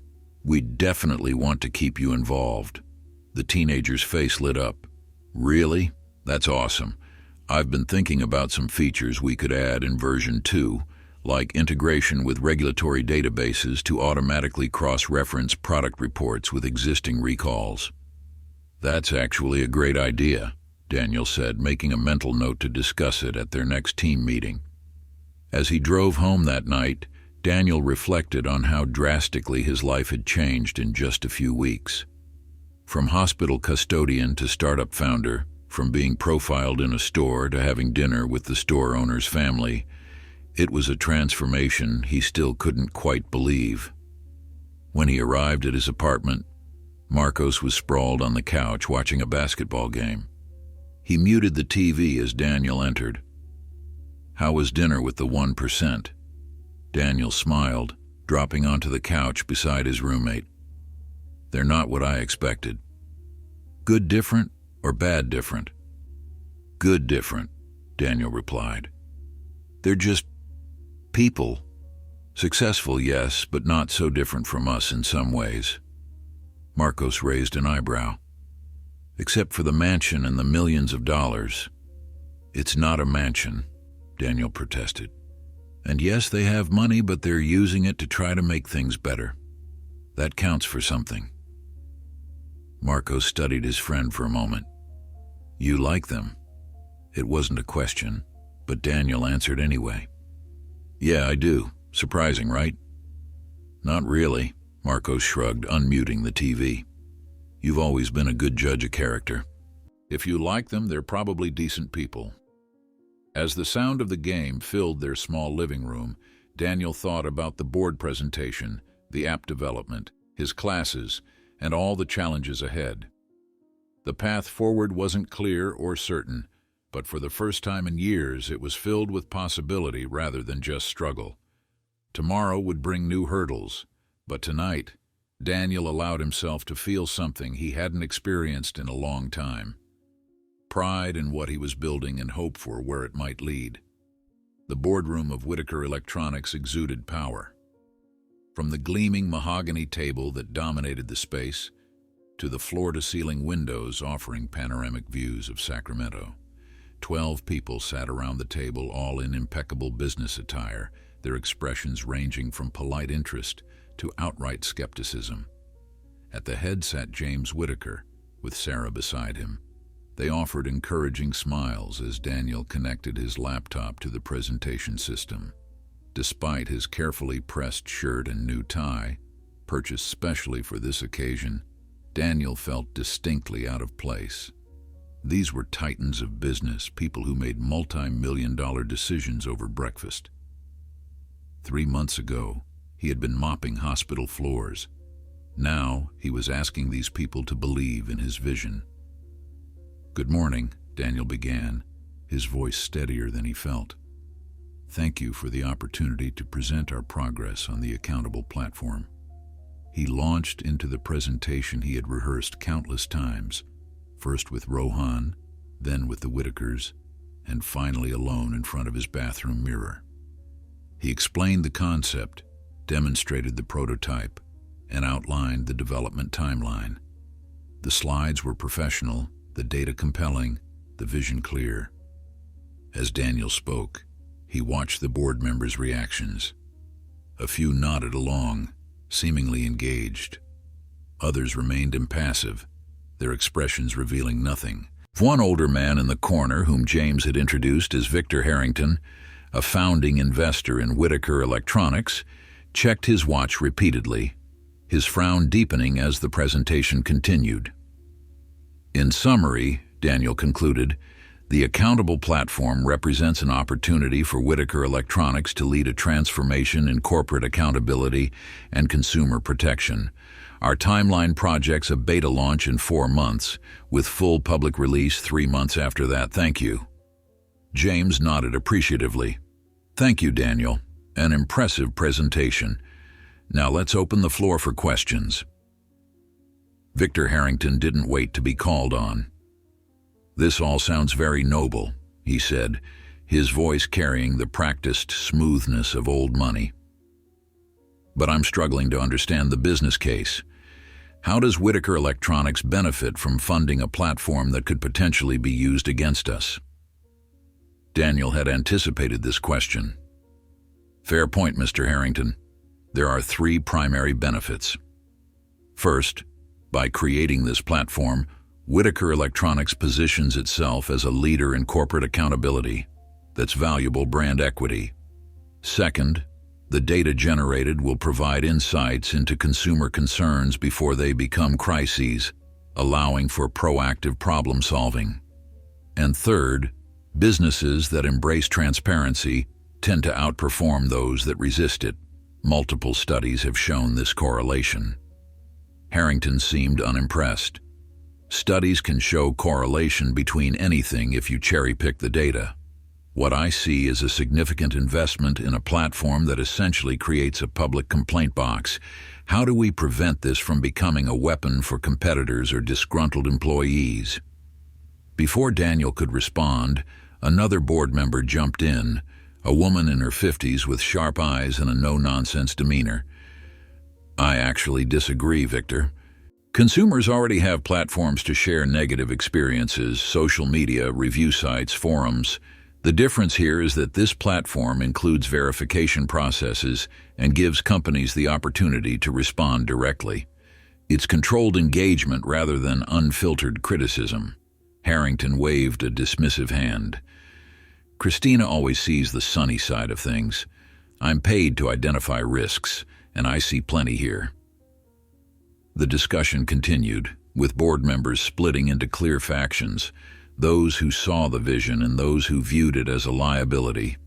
Daniel fielded questions as best he could, drawing on his research and the coaching he'd received from the Whitakers. James occasionally interjected to add context or support, but largely allowed Daniel to handle the inquiry. As the questions grew more technical and specific, Daniel felt himself finding solid ground. This was where he excelled. In the details, the mechanics of how the platform would work, the safeguards built into the system. The skeptics might question the concept, but they couldn't fault the execution. Finally, after nearly an hour of questioning, James called for a vote on continuing funding for the project through its beta phase. Daniel held his breath as hands raised around the table. The result: 8 in favor, 4 against. The project would continue. As the board members filtered out of the room, several stopped to introduce themselves to Daniel, expressing interest in different aspects of the platform. Victor Harrington was not among them. He exited quickly, engaged in a hushed conversation with one of the other dissenting voters. When the room had emptied except for Daniel and the Whitakers, James clapped him on the shoulder. Well done. You handled that masterfully. Daniel exhaled, the tension he'd been carrying finally releasing. I wasn't sure we'd get approval. The vote was never really in doubt, Sarah assured him. We wouldn't have brought it to the board otherwise, but it was important for them to hear directly from you, to see your passion and your competence. Victor seemed particularly opposed, Daniel observed. James's expression tightened slightly. Victor represents the old guard. He was my father's closest advisor and remains our largest individual shareholder outside the family. His concerns aren't invalid, but his vision for the company is different from ours. He doesn't like change, Sarah added simply. Daniel nodded, understanding the subtext. In every organization, there were those who protected the status quo and those who pushed for evolution. The Whitakers were clearly in the latter camp, but they still had to navigate the concerns of the former. "What happens next?" Daniel asked. "Now," James smiled, "you go back to your team and keep building. The board will want monthly updates, but they've approved funding through beta launch. Make it count." Daniel returned to the fourth floor to find his team waiting anxiously. They had gathered in the small conference room, pretending to work, but clearly just waiting for news. "We got approval," Daniel announced as he entered. The room erupted in cheers and applause. May, who was typically reserved, pumped her fist in the air. "Never doubted it for a second." "How was it?" Jason asked eagerly. "Did they grill you?" "Your grandfather's friend Victor wasn't exactly supportive," Daniel told him, "but the majority saw the value." Jason rolled his eyes. "Uncle Victor's been against everything my parents have tried to do since they took over. He thinks we should just keep selling electronics and forget about innovation." The team spent the rest of the afternoon celebrating their milestone before diving back into work with renewed energy. The board's approval had transformed the project from an experiment into an official company initiative, adding both legitimacy and pressure. As weeks passed, the accountable platform took shape. The user interface became more refined, the verification algorithms more sophisticated, the reporting features more comprehensive. Daniel's team worked long hours, fueled by a shared belief in the project's importance. But as with any ambitious undertaking, challenges emerged. One morning, Rohan called an emergency meeting after discovering a significant security vulnerability in the platform's data storage system. If exploited, this could expose user information, including potentially sensitive details about reported incidents, he explained gravely. "We need to completely restructure how we're handling data encryption." Daniel felt his stomach drop. "How long will that take?" Rohan exchanged glances with May. "At least 3 weeks, maybe 4. It means pushing back our timeline." "Which means going back to the board," Daniel realized aloud. "We don't have a choice," May said firmly. "We can't launch with a security vulnerability this serious." Daniel nodded, knowing she was right. "Let's get to work on the fix. I'll talk to James." The conversation with James wasn't easy. The CEO listened carefully as Daniel explained the issue, his expression growing increasingly concerned. "Victor will use this to argue for cutting our funding," James said when Daniel had finished. "He'll frame it as evidence of mismanagement."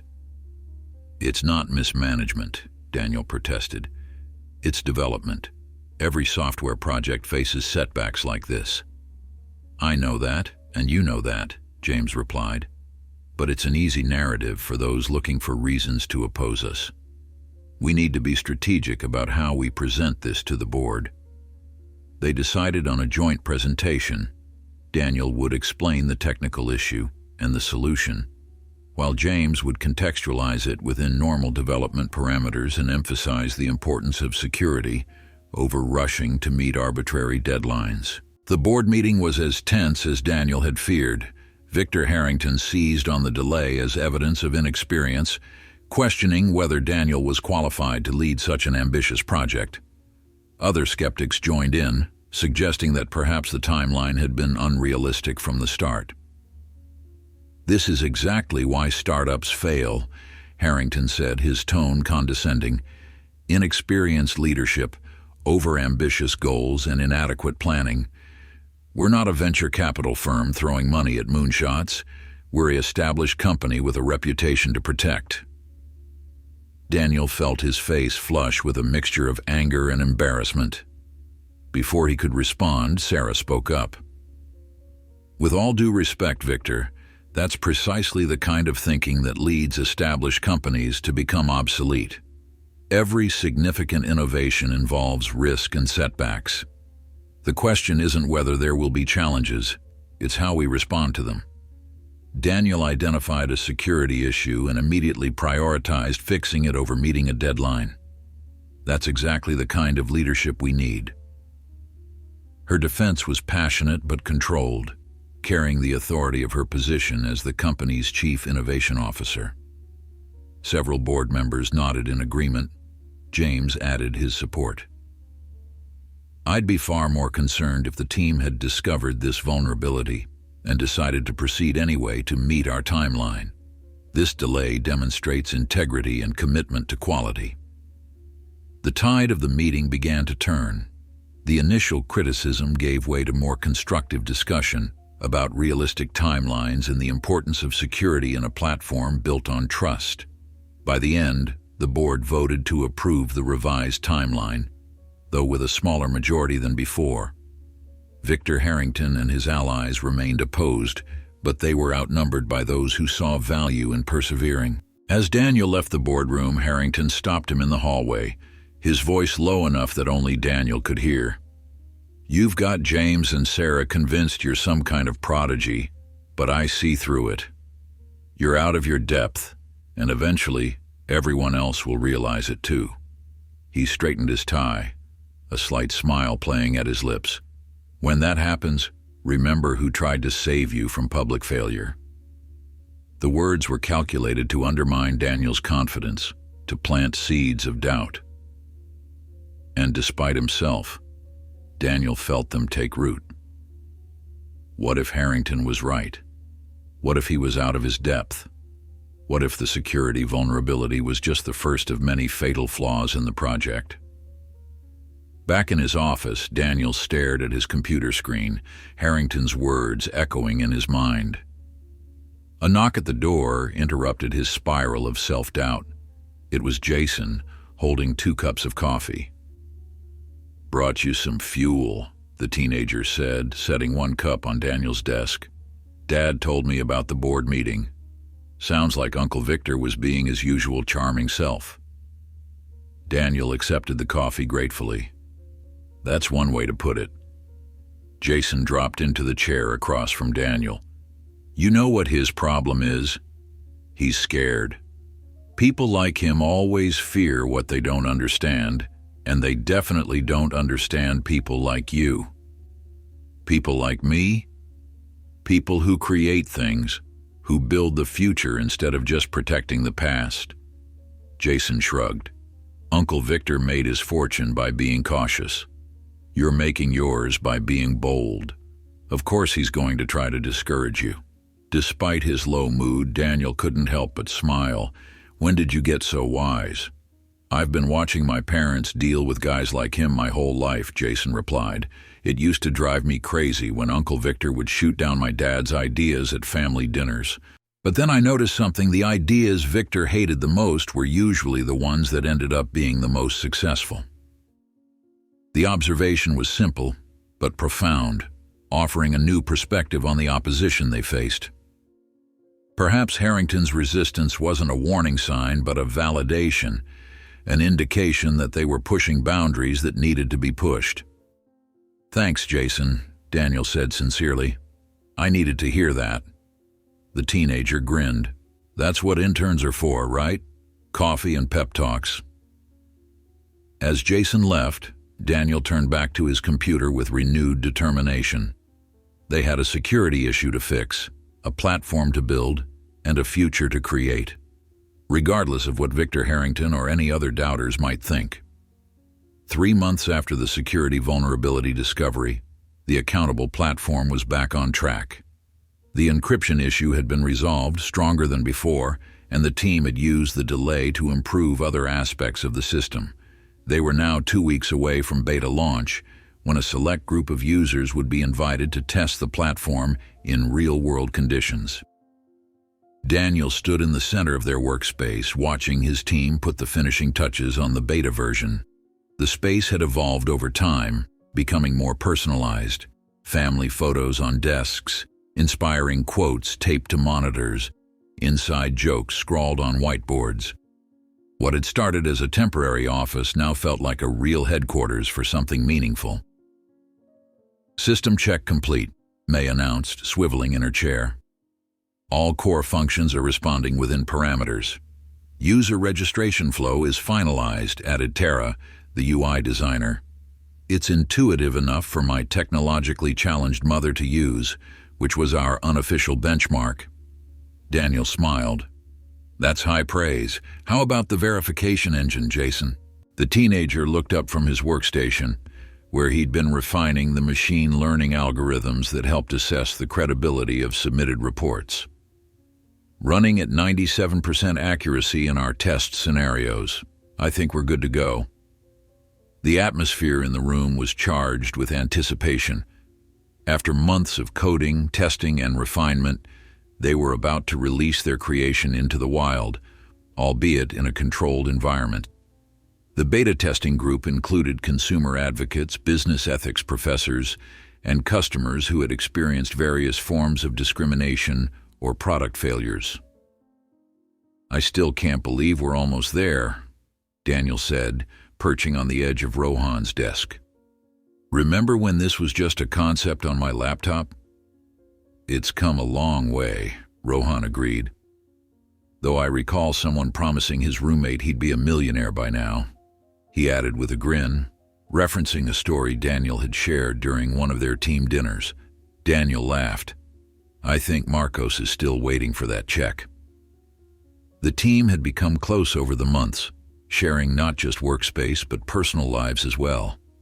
They knew about Daniel's background, his parents' accident, his struggles to afford education.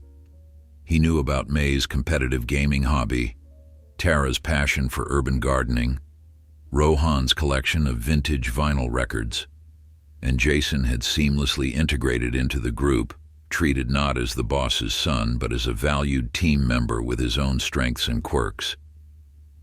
Daniel's phone buzzed with a message from James. Board wants final review before beta launch. Meeting tomorrow, 10 a.m. He sighed, showing the message to Rohan. Round 3 with Victor Harrington.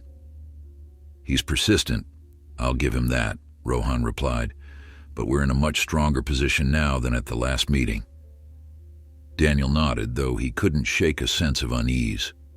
Despite their progress, Harrington's opposition had only grown more entrenched over time. The older man had become increasingly vocal about his concerns, both in board meetings and, according to James, in private conversations with other investors. Let's prepare a comprehensive status report, Daniel told the team. I want to leave no room for doubt about our readiness for beta launch. They worked late into the evening, compiling test results, user feedback from internal trials, security assessments, and performance metrics. By the time Daniel finally left the office, the city was quiet, streetlights casting long shadows on empty sidewalks. He drove home with the windows down, cool night air helping to clear his mind. The past months had been transformative in every way. His bank account had gone from perpetually near empty to comfortably stable. He'd moved from his shared apartment with Marcos to a modest but nice one-bedroom closer to the office. His academic advisor had approved his practical experience with the app as credit toward his degree requirements. Everything was falling into place, which made him oddly nervous. In Daniel's experience, when things seemed too good to be true, they usually were. The next morning, he arrived at Whitaker headquarters early, running through his presentation one last time before heading to the boardroom. To his surprise, Sarah was already there, reviewing documents at the empty table. You're here early, she observed as he entered. Last-minute preparation, Daniel admitted. You too? Sarah nodded, closing the folder in front of her. I wanted to review some information before the others arrived. Have a seat. Daniel sat beside her, noticing the unusual tension in her typically relaxed demeanor. Is everything okay? She hesitated, then spoke in a low voice. Victor's been busy. He spent the last week meeting individually with board members, making his case against the platform. What case could he possibly make at this point? We're on budget, on our revised timeline, and the system works. It's not about functionality anymore, Sarah explained. He's shifted to arguing that the platform represents a fundamental conflict with our business model. He's suggesting that Whitaker Electronics should divest entirely from the project, sell our stake to an independent entity and distance ourselves from any potential controversy. Daniel felt a cold weight settling in his stomach. Can he do that? Not alone, but he's persuasive. 3 board members who previously supported us are now wavering. If they flip, we could lose the vote. What does James think? He's been making calls all morning, trying to shore up support, but I wanted to warn you before the meeting. This could get ugly.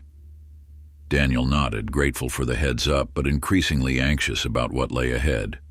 What should I focus on in my presentation? The social impact, Sarah replied without hesitation. Victor is framing this as a business decision, numbers on a spreadsheet. Remind them that this is about real people affected by corporate negligence and discrimination. Make it human.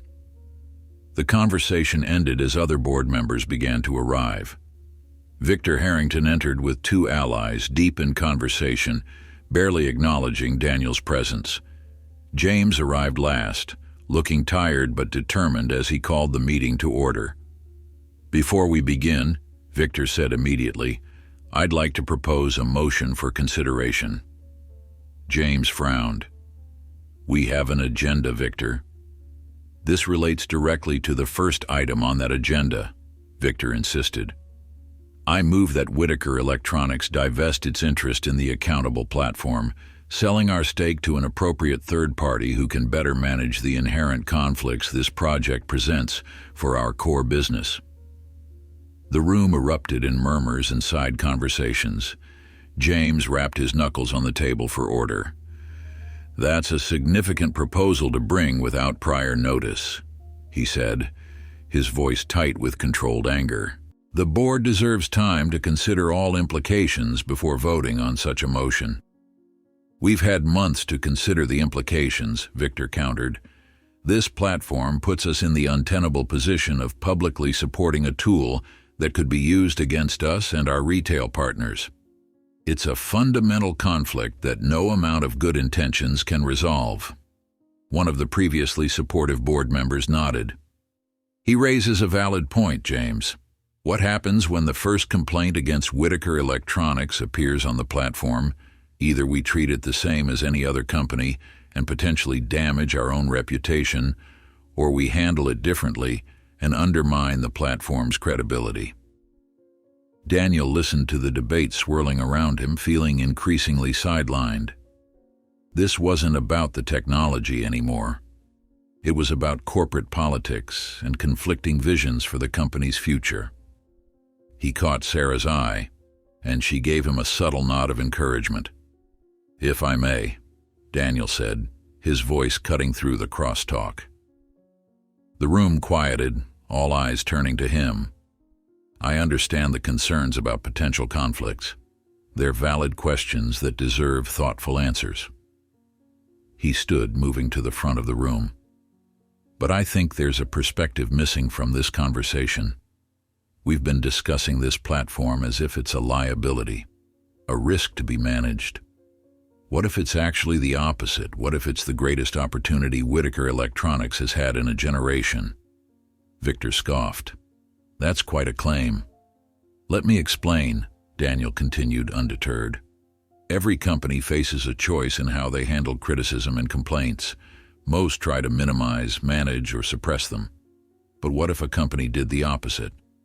What if Whitaker Electronics became known as the company that embraced accountability so completely that it helped create a platform specifically designed to hold businesses responsible? He paused, letting the concept sink in. Imagine the goodwill and trust that would generate. In a market where consumers are increasingly concerned about corporate ethics, Whitaker Electronics would stand apart, not just claiming to be different, but proving it through actions. Several board members were nodding thoughtfully. Encouraged, Daniel continued.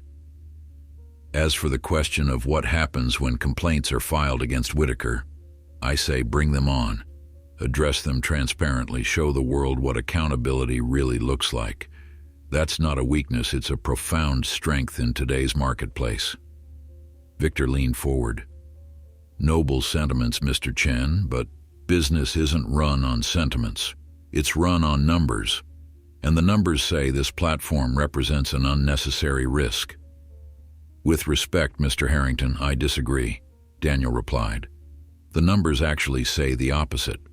Studies consistently show that companies with strong ethical reputations outperform their peers in both customer loyalty and long-term profitability. He pulled up a slide showing research from several business schools. These aren't sentiments, they're data.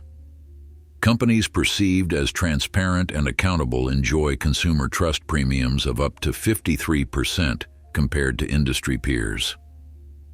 The discussion continued, with board members weighing in from both sides.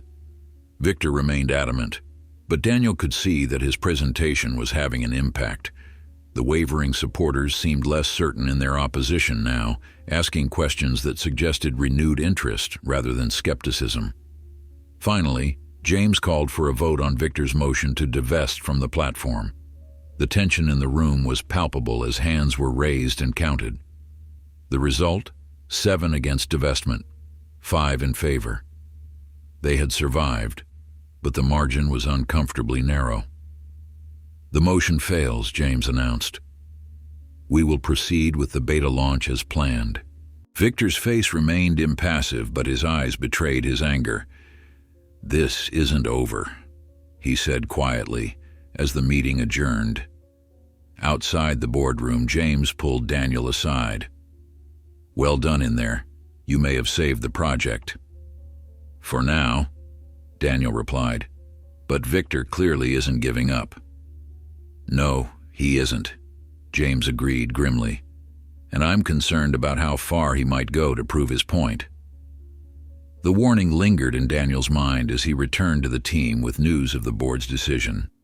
They celebrated the victory, but Daniel remained distracted, unable to shake the feeling that they had won a battle but not the war. That evening, as the office emptied, Daniel stayed late, reviewing security protocols for the beta launch. A notification popped up on his computer, a new email from an address he didn't recognize. The subject line read simply, "What you should know about the Whitakers." Daniel hesitated, cursor hovering over the message. It was probably spam or perhaps a phishing attempt. But something about the timing, coming just hours after the contentious board meeting, made him uneasy. Against his better judgment, he clicked. The email contained a single line of text. Not everything is as it seems. And an attached document. Daniel's finger hovered over the attachment. Opening it could expose the system to malware, but his curiosity was piqued. Who would send this? What did they want him to know? Taking a deep breath, he scanned the attachment for viruses, then opened it. What he saw made his blood run cold. It was an internal memo from 5 years ago, bearing the Whitaker Electronics letterhead and James Whitaker's signature.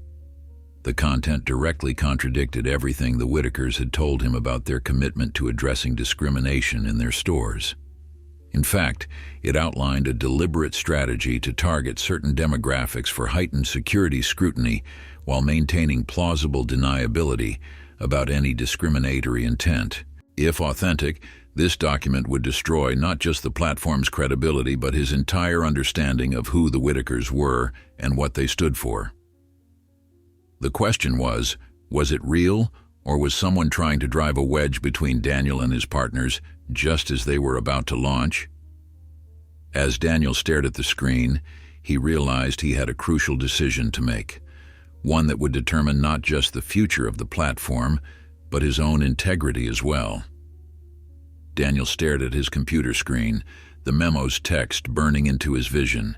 His mind raced through possibilities. It could be fabricated, manipulated, or taken out of context, or it could be genuine, a damning indictment of the people he'd come to trust. The document detailed a customer monitoring initiative that used coded language to authorize heightened surveillance of specific customer demographics.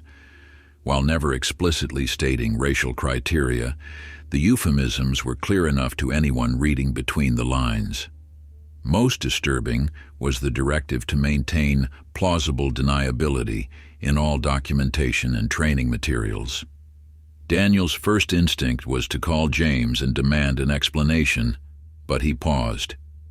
If the document was real, confronting James directly might lead to denial, or worse, attempts to bury the evidence. If it was fake, acting rashly could damage the trust they'd built. He needed more information before proceeding. Who had sent this and why now? The email address offered no clues, a generic Gmail account with a string of random numbers. The timing, however, was suspicious, coming immediately after the contentious board meeting. Daniel forwarded the email to his personal account, then shut down his computer. He needed space to think, away from the office, where every surface reminded him of his connection to the Whitakers. He drove to a 24-hour diner on the edge of town, one he'd frequented during his hospital days when he needed to study after late shifts. The familiar environment, with its cracked vinyl booths and perpetual smell of coffee, helped clear his head. Over a mug of black coffee, Daniel methodically analyzed the situation. The document looked authentic. Proper letterhead, James's signature, appropriate formatting for internal memos. But several elements gave him pause. First, the date. 5 years ago, placed it shortly after James had taken over as CEO from his father. Daniel recalled James mentioning this transition period had been challenging, with many of his father's policies still in place while he worked to establish his own leadership style. Second, the writing style didn't match James's usual communication. Daniel had read enough of James's emails and reports to know his voice, direct, plain-spoken, eschewing corporate jargon. The memo was laden with bureaucratic language and euphemisms. Third, and most importantly, the document contradicted everything Daniel had observed about the Whitakers over the past months. Their reaction to his experience in the store had been genuine shock and dismay. Their commitment to addressing systemic issues seemed sincere.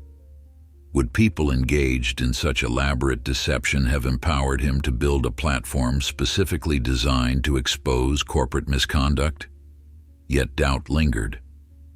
People were complex. They could compartmentalize, rationalize, present different faces in different contexts. Perhaps the Whitakers' recent enlightenment was genuine, but came after years of problematic policies they now preferred to keep hidden. Daniel pulled out his phone and called the one person who might help him make sense of this. "Do you have any idea what time it is?" Marcos grumbled upon answering. "I need your help," Daniel replied, ignoring the question. "I'm sending you a document. I need your honest assessment. Does it look authentic to you?" Marcos's tone shifted instantly from irritation to concern. "What's going on, man? Just look at it, please. Tell me what you think." A few minutes later, Marcos called back. "Where did you get this?" "Anonymous email. Is it real?" Marcos was silent for a moment. "It could be. The formatting looks right. But Daniel, you know this kind of thing is easy to fake these days. The question isn't just whether it looks real, but whether it is real. How do I determine that? You're going to hate this answer, but you ask them." Daniel sighed. "And if they lie?" "Then you pay attention to how they lie," Marcos replied. "Watch their faces, listen to their explanations. You're good at reading people, Daniel. Trust that skill." After hanging up, Daniel sat in the diner until dawn, turning the problem over in his mind. By the time he paid his bill, he had made a decision. He would confront the issue directly, but strategically. He arrived at the office early, before anyone else.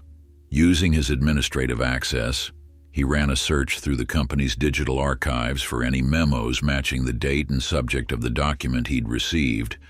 Nothing appeared. Next, he checked the system logs for when the document might have been created or modified. Digital files left trails, metadata that could reveal their origins. The search returned no results. suggesting the document either predated the current record-keeping system or had never existed within it. By the time his team began arriving, Daniel had compiled a list of questions and inconsistencies. He greeted everyone normally, not wanting to raise concerns before he had answers. At mid-morning, he sent a message to James and Sarah requesting a private meeting as soon as possible. The response came quickly. "Come to my office at noon. Jay." The hours crawled by. Daniel went through the motions of his work, reviewing code and answering questions, but his mind remained fixed on the upcoming conversation. At 5 minutes to noon, he took the elevator to the executive floor, his tablet containing the mysterious document tucked under his arm. James's assistant waved him directly into the office. Inside, he found not just James and Sarah, but also Jason. The three of them gathered around a small conference table rather than James's desk. The setting felt deliberately informal, family-like. "Daniel," James greeted him warmly. "What's on your mind?" Daniel hesitated, suddenly aware of Jason's presence. "I received something concerning yesterday. I was hoping to discuss it privately." "Anything you need to say to us, you can say in front of Jason," Sarah replied. "He's as invested in this project as any of us." Daniel nodded, then placed his tablet on the table, turning it to face them.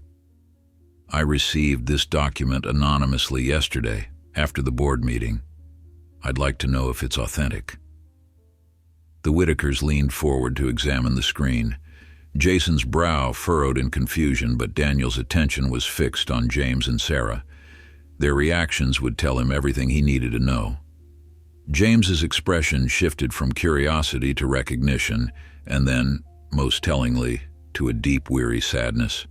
Sarah inhaled sharply, her hand moving to cover her mouth. "Where did you get this?" James asked quietly. "An anonymous email. Is it real?" James met Daniel's gaze directly. "Yes and no. The document exists, or existed, but the context is missing." "What context could possibly justify this?" Daniel asked, unable to keep the edge from his voice. "None," James replied simply. "There is no justification, but there is an explanation if you're willing to hear it." Daniel gestured for him to continue. "When I took over from my father 5 years ago, I inherited a company culture that included problematic security practices. This memo was drafted by my father's head of loss prevention and brought to me for signature during my first week as CEO. And you signed it," Daniel said flatly. "I did," James acknowledged, no attempt to evade responsibility. "It was a mistake, one of many I made during that transition period. I was trying to maintain stability, to earn the trust of my father's executives before implementing changes. I told myself it was temporary, that I would address these issues once I had firmer footing." Sarah reached for her husband's hand. "We both knew it was wrong even then. But changing an entrenched culture takes time and political capital. We were working within the system, trying to transform it gradually." "That's a convenient explanation," Daniel observed, still skeptical. Jason, who had been silent until now, spoke up. "It's also the truth. I remember those discussions at home. My parents were strategizing how to change the company my grandfather had built without causing a rebellion among his old guard. It wasn't pretty, and it wasn't fast enough, but they were trying." Daniel studied the young man's face, finding no trace of deception. "What happened to this initiative?" "We disbanded it 8 months later," James replied. "Once I had established my leadership, I began implementing new security protocols based on behavior, not appearance or demographics. We retrained staff, revised manuals, and explicitly prohibited profiling." "Then why wasn't I told about this history when we started the platform? Why keep it secret?" Sarah sighed. "Pride, partly. Shame, mostly. We didn't want you to see us as we were then, compromised, morally conflicted. We wanted you to know us as we are now, as we've been working to be. And," James added, We were concerned it might affect your commitment to the project if you knew. Daniel absorbed this, his anger mingling with understanding. People were complicated. They made mistakes, grew, changed. The question wasn't whether the Whitakers had ever done wrong, but whether they were genuinely committed to doing right now. Who would have access to this document? Daniel asked, shifting focus. It's not in your current digital archives. James frowned. Very few people. Most physical copies would have been destroyed during our policy overhaul. Digital copies, possibly Victor. He was on the executive committee that received all major policy directives. Victor, Daniel repeated, the pieces falling into place. The timing of this email, right after he lost the board vote. It would be consistent with his methods, Sarah said grimly. Victor fights to win, and he's not above using the past against his opponents. Jason leaned forward. He's trying to break your trust in my parents, to fracture the partnership right before the beta launch. Classic divide and conquer. Daniel looked at each of their faces in turn. James's open regret, Sarah's quiet resolve, Jason's earnest concern. Whatever mistakes they had made in the past, their present actions spoke volumes. They could have denied the document's authenticity, called it a forgery, or minimized its significance. Instead, they had acknowledged their failures and the ongoing work of redemption. What happens now? Sarah asked, the question hanging in the air between them. Daniel took a deep breath. Now we prepare for beta launch. We build the platform. We create the transparency and accountability we've been talking about. Relief washed over their faces, but Daniel raised a hand. But no more secrets. If there are other skeletons in the Whitaker electronics closet that might affect this project, I need to know about them now. James nodded. Absolutely. We'll have Lawrence prepare a full disclosure document. Everything from past policies to current litigation, potential vulnerabilities, areas where we're still working to improve. No surprises. And Victor? Daniel asked. He's clearly determined to derail this project. Victor is a problem, James acknowledged. But now that we know he's willing to go this far, we can take precautions. I'll speak with the board chair about his tactics. As the meeting concluded, Jason hung back, waiting until his parents had left before approaching Daniel. Thank you, he said simply. For what? For giving them a chance to explain, for not assuming the worst. Jason's expression was earnest. People can change, you know. They're not perfect, but they're trying. That matters. Daniel nodded, struck by the young man's wisdom. It does matter, but so does accountability for past actions. That's why the platform is so important, Jason agreed. It creates the possibility for both accountability and redemption. As Daniel left the Whitaker's office, he felt a strange sense of peace. The document had shaken him, but the conversation that followed had strengthened his resolve. The platform they were building wasn't just about exposing wrongdoing. It was about creating pathways to change, opportunities for companies and individuals to acknowledge failures and commit to improvement. He returned to the development floor to find his team gathered around May's computer, troubleshooting a minor bug in the reporting system. They looked up as he entered, concern evident on their faces. "Everything okay?" Rohan asked. "You seemed distracted this morning." Daniel hesitated, then decided on honesty. "We hit a bump, but we're past it now. The beta launch is proceeding as planned." 2 days and counting, Tara reminded everyone. "Are we ready for this?" Daniel looked around at the team they'd built, the platform they'd created, and the mission that drove them all. "Yes," he said with conviction, "we're ready." But as the team returned to their work, Daniel couldn't shake the feeling that Victor Harrington wasn't done fighting yet. The anonymous email had been a shot across the bow. The real attack was likely still to come, precisely when they were most vulnerable, during the public beta launch. They needed to be prepared for whatever Victor might do next. The question was, What would a man willing to use a 5-year-old memo do to stop a platform dedicated to corporate accountability? Daniel had a sinking feeling they were about to find out. The day of the beta launch arrived with a mixture of excitement and tension. Whitaker Electronics had transformed their main conference center into a showcase for the accountable platform, with large screens displaying the interface and stations where invited guests could register and explore the system.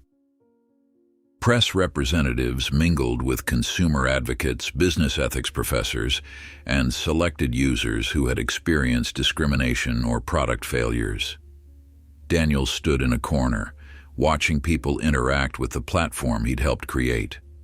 Seeing users navigate through the app, posting test reports, and exploring the verification features filled him with a quiet pride. This was more than just a technological achievement. It was a step toward the kind of world he wanted to live in, one where corporations couldn't hide behind power and privilege, where individuals had recourse when wronged. "Quite the accomplishment," a familiar voice said beside him. Daniel turned to find Victor Harrington, impeccably dressed in a tailored suit, studying the proceedings with an unreadable expression. "Mr. Harrington," Daniel acknowledged, keeping his tone neutral. "I'm surprised to see you here." Victor smiled thinly. "I'm still a board member, Mr. Chen. It's my responsibility to monitor significant company initiatives, even those I personally opposed." Something in the older man's demeanor put Daniel on edge. Victor seemed too calm, too composed for someone who had just lost a bitter corporate battle. "What do you think so far?" Daniel asked, genuinely curious about his assessment. "Technically impressive," Victor conceded. "The interface is intuitive, the features well designed. From a purely engineering standpoint, you and your team have done remarkable work. But technology is only as good as the humans who use it." Victor's gaze swept across the room. "And humans, Mr. Chen, are fundamentally flawed. They lie, they exaggerate, they pursue personal vendettas under the guise of justice. Your verification systems may catch some of that, but not all." Daniel had considered these issues extensively during development. "We've built in multiple safeguards against abuse. No system is perfect, but we've created something substantively better than what exists now." Victor nodded, as if Daniel had just confirmed something he already knew. "Perhaps. Time will tell. But speaking of verification," he checked his watch, "I believe there's something you should see." Before Daniel could respond, his phone buzzed with an urgent message from May. "Emergency, server room, now." Excusing himself from Victor, whose smile now seemed distinctly predatory, Daniel hurried through the crowded event space toward the building's IT core. He found his entire team gathered around a monitor, expressions grave. "What's happening?" he demanded. "We're under attack," Rohan replied grimly. "A coordinated attempt to flood the system with false reports, all targeting major corporations simultaneously. They're sophisticated enough to bypass our initial verification filters." Daniel looked at the screen, where a real-time map showed hundreds of reports suddenly appearing across the country. "How is this possible?" "They're using our own verification protocols against us," May explained. "These aren't random attacks. Whoever is doing this studied our system thoroughly. They're submitting reports with just enough supporting evidence to pass automated screening. Can we block them?" Jason, who had been typing furiously at another terminal, shook his head. "They're coming from hundreds of different IP addresses. If we implement a mass block, we risk shutting out legitimate users too." The realization hit Daniel like a physical blow. "Victor, this is Victor's play. He waited until we were most vulnerable, our public debut, and now he's trying to discredit the entire platform." "How could he have known our verification protocols in such detail?" Tara asked. "They weren't public." Daniel remembered Victor's words just moments ago. Technically impressive. The older man had studied their system, perhaps had someone on the inside feeding him information, or maybe he'd simply used his board position to gain access to technical documentation. It doesn't matter how he knew, Daniel said decisively. What matters is how we respond. If we shut down the system, he wins. If we let these false reports through, we lose credibility before we even launch properly. The team fell silent, the weight of the moment settling over them. Months of work, dreams of changing corporate accountability, all hanging in the balance. What if we turn the attack into an opportunity? Jason suggested suddenly. What if we show everyone exactly how the platform handles attempted abuse in real time? Daniel looked at the younger man, intrigued. Go on. Instead of hiding what's happening, we put it on the big screen out there. We show them the attack and our response to it. Complete transparency. That's incredibly risky, Rohan cautioned. If we fail to contain it, then we fail publicly, Daniel finished. But if we succeed, we demonstrate exactly what this platform is about. Accountability even when it's difficult, transparency even when it's uncomfortable. The team exchanged glances, concern mixing with determination. I say we do it, May declared. We built this system to be resilient, let's prove it. Daniel nodded, feeling a surge of pride in his team's courage. Jason, can you set up the main display to mirror this tracking system? Tara, prepare a brief explanation for the audience about what they're seeing. Rohan and May, start implementing our enhanced verification protocols. As the team dispersed to their tasks, Daniel pulled out his phone and texted James. Victor's making his move. We're responding. Trust me. Back in the conference center, Daniel took the stage, immediately commanding attention as the large screen behind him changed from the platform demonstration to a live map showing the influx of suspicious reports. Ladies and gentlemen, he began, his voice steady despite his racing heart. What you're seeing is a real-time attempt to flood our platform with false reports. Someone is trying to discredit Accountable before it even launches. Murmurs spread through the crowd. James and Sarah, standing near the front, watched with wide eyes but didn't interfere. We could have hidden this from you, Daniel continued. We could have shut down the system or delayed the launch. Instead, we're going to show you exactly how Accountable handles attempted abuse. Because transparency isn't just a feature of our platform, it's our core principle. Over the next 20 minutes, Daniel narrated as his team's work was displayed on the screen. Sophisticated algorithms began flagging suspicious patterns. Machine learning systems identified coordinated submissions. Enhanced verification protocols separated legitimate reports from fraudulent ones. What you're witnessing, Daniel explained, is our defensive systems adapting in real time. Each attempted false report makes our verification stronger. The attack that was meant to be our downfall is actually making the platform more robust. The audience was captivated, watching the digital battlefield with fascination. Technology reporters frantically took notes. Consumer advocates nodded appreciatively at the demonstration of integrity under pressure. Across the room, Victor Harrington's expression had transformed from smug certainty to growing concern. This wasn't how his plan was supposed to unfold. Gradually, the flood of false reports diminished as the system identified and blocked their sources. When the attack finally subsided, leaving only legitimate beta users on the platform, applause spontaneously erupted from the crowd. Daniel smiled, relief washing over him. This is what accountability looks like in the digital age: transparent, resilient, and ultimately stronger for having been tested. Welcome to Accountable. The remainder of the launch event unfolded with an energy and excitement that exceeded all expectations.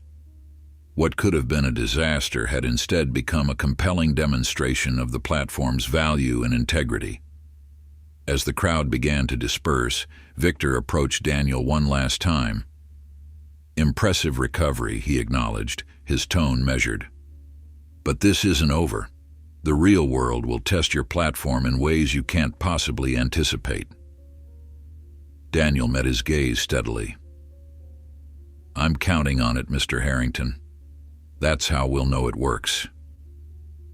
Victor studied him for a long moment, then offered a slight nod, not quite respect, but perhaps recognition. "You're not what I expected, Mr. Chen." "I never am," Daniel replied simply. Later that evening, as the team celebrated in their office space, James pulled Daniel aside. "The board chair called," he said. "Victor's resigned his position, effective immediately." Daniel raised an eyebrow. "Because of the attack?" "Because he failed, and Victor doesn't tolerate failure, especially his own, but also because several board members were troubled by his tactics. Using company resources to orchestrate an attack on a company initiative crosses ethical lines." "Do you think he was behind the memo leak too?" James nodded. "Almost certainly, though we'll probably never prove it. Victor's too careful for that." They were interrupted by a call for attention from the team.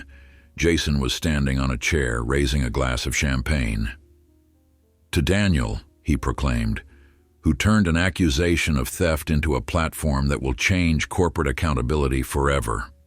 "To Daniel," the team echoed, raising their glasses. Daniel felt a wave of emotion as he looked at the faces around him. Not just colleagues now, but friends who had shared in building something meaningful. From May's technical brilliance to Rohan's steady management, from Tara's intuitive designs to Jason's innovative thinking, each had contributed something essential. And then there were the Whitakers, James and Sarah, who had been willing to examine their own company's flaws and commit to improvement. They weren't perfect, they had made mistakes, but they had chosen to be better, to do better. Wasn't that the point of accountability in the first place?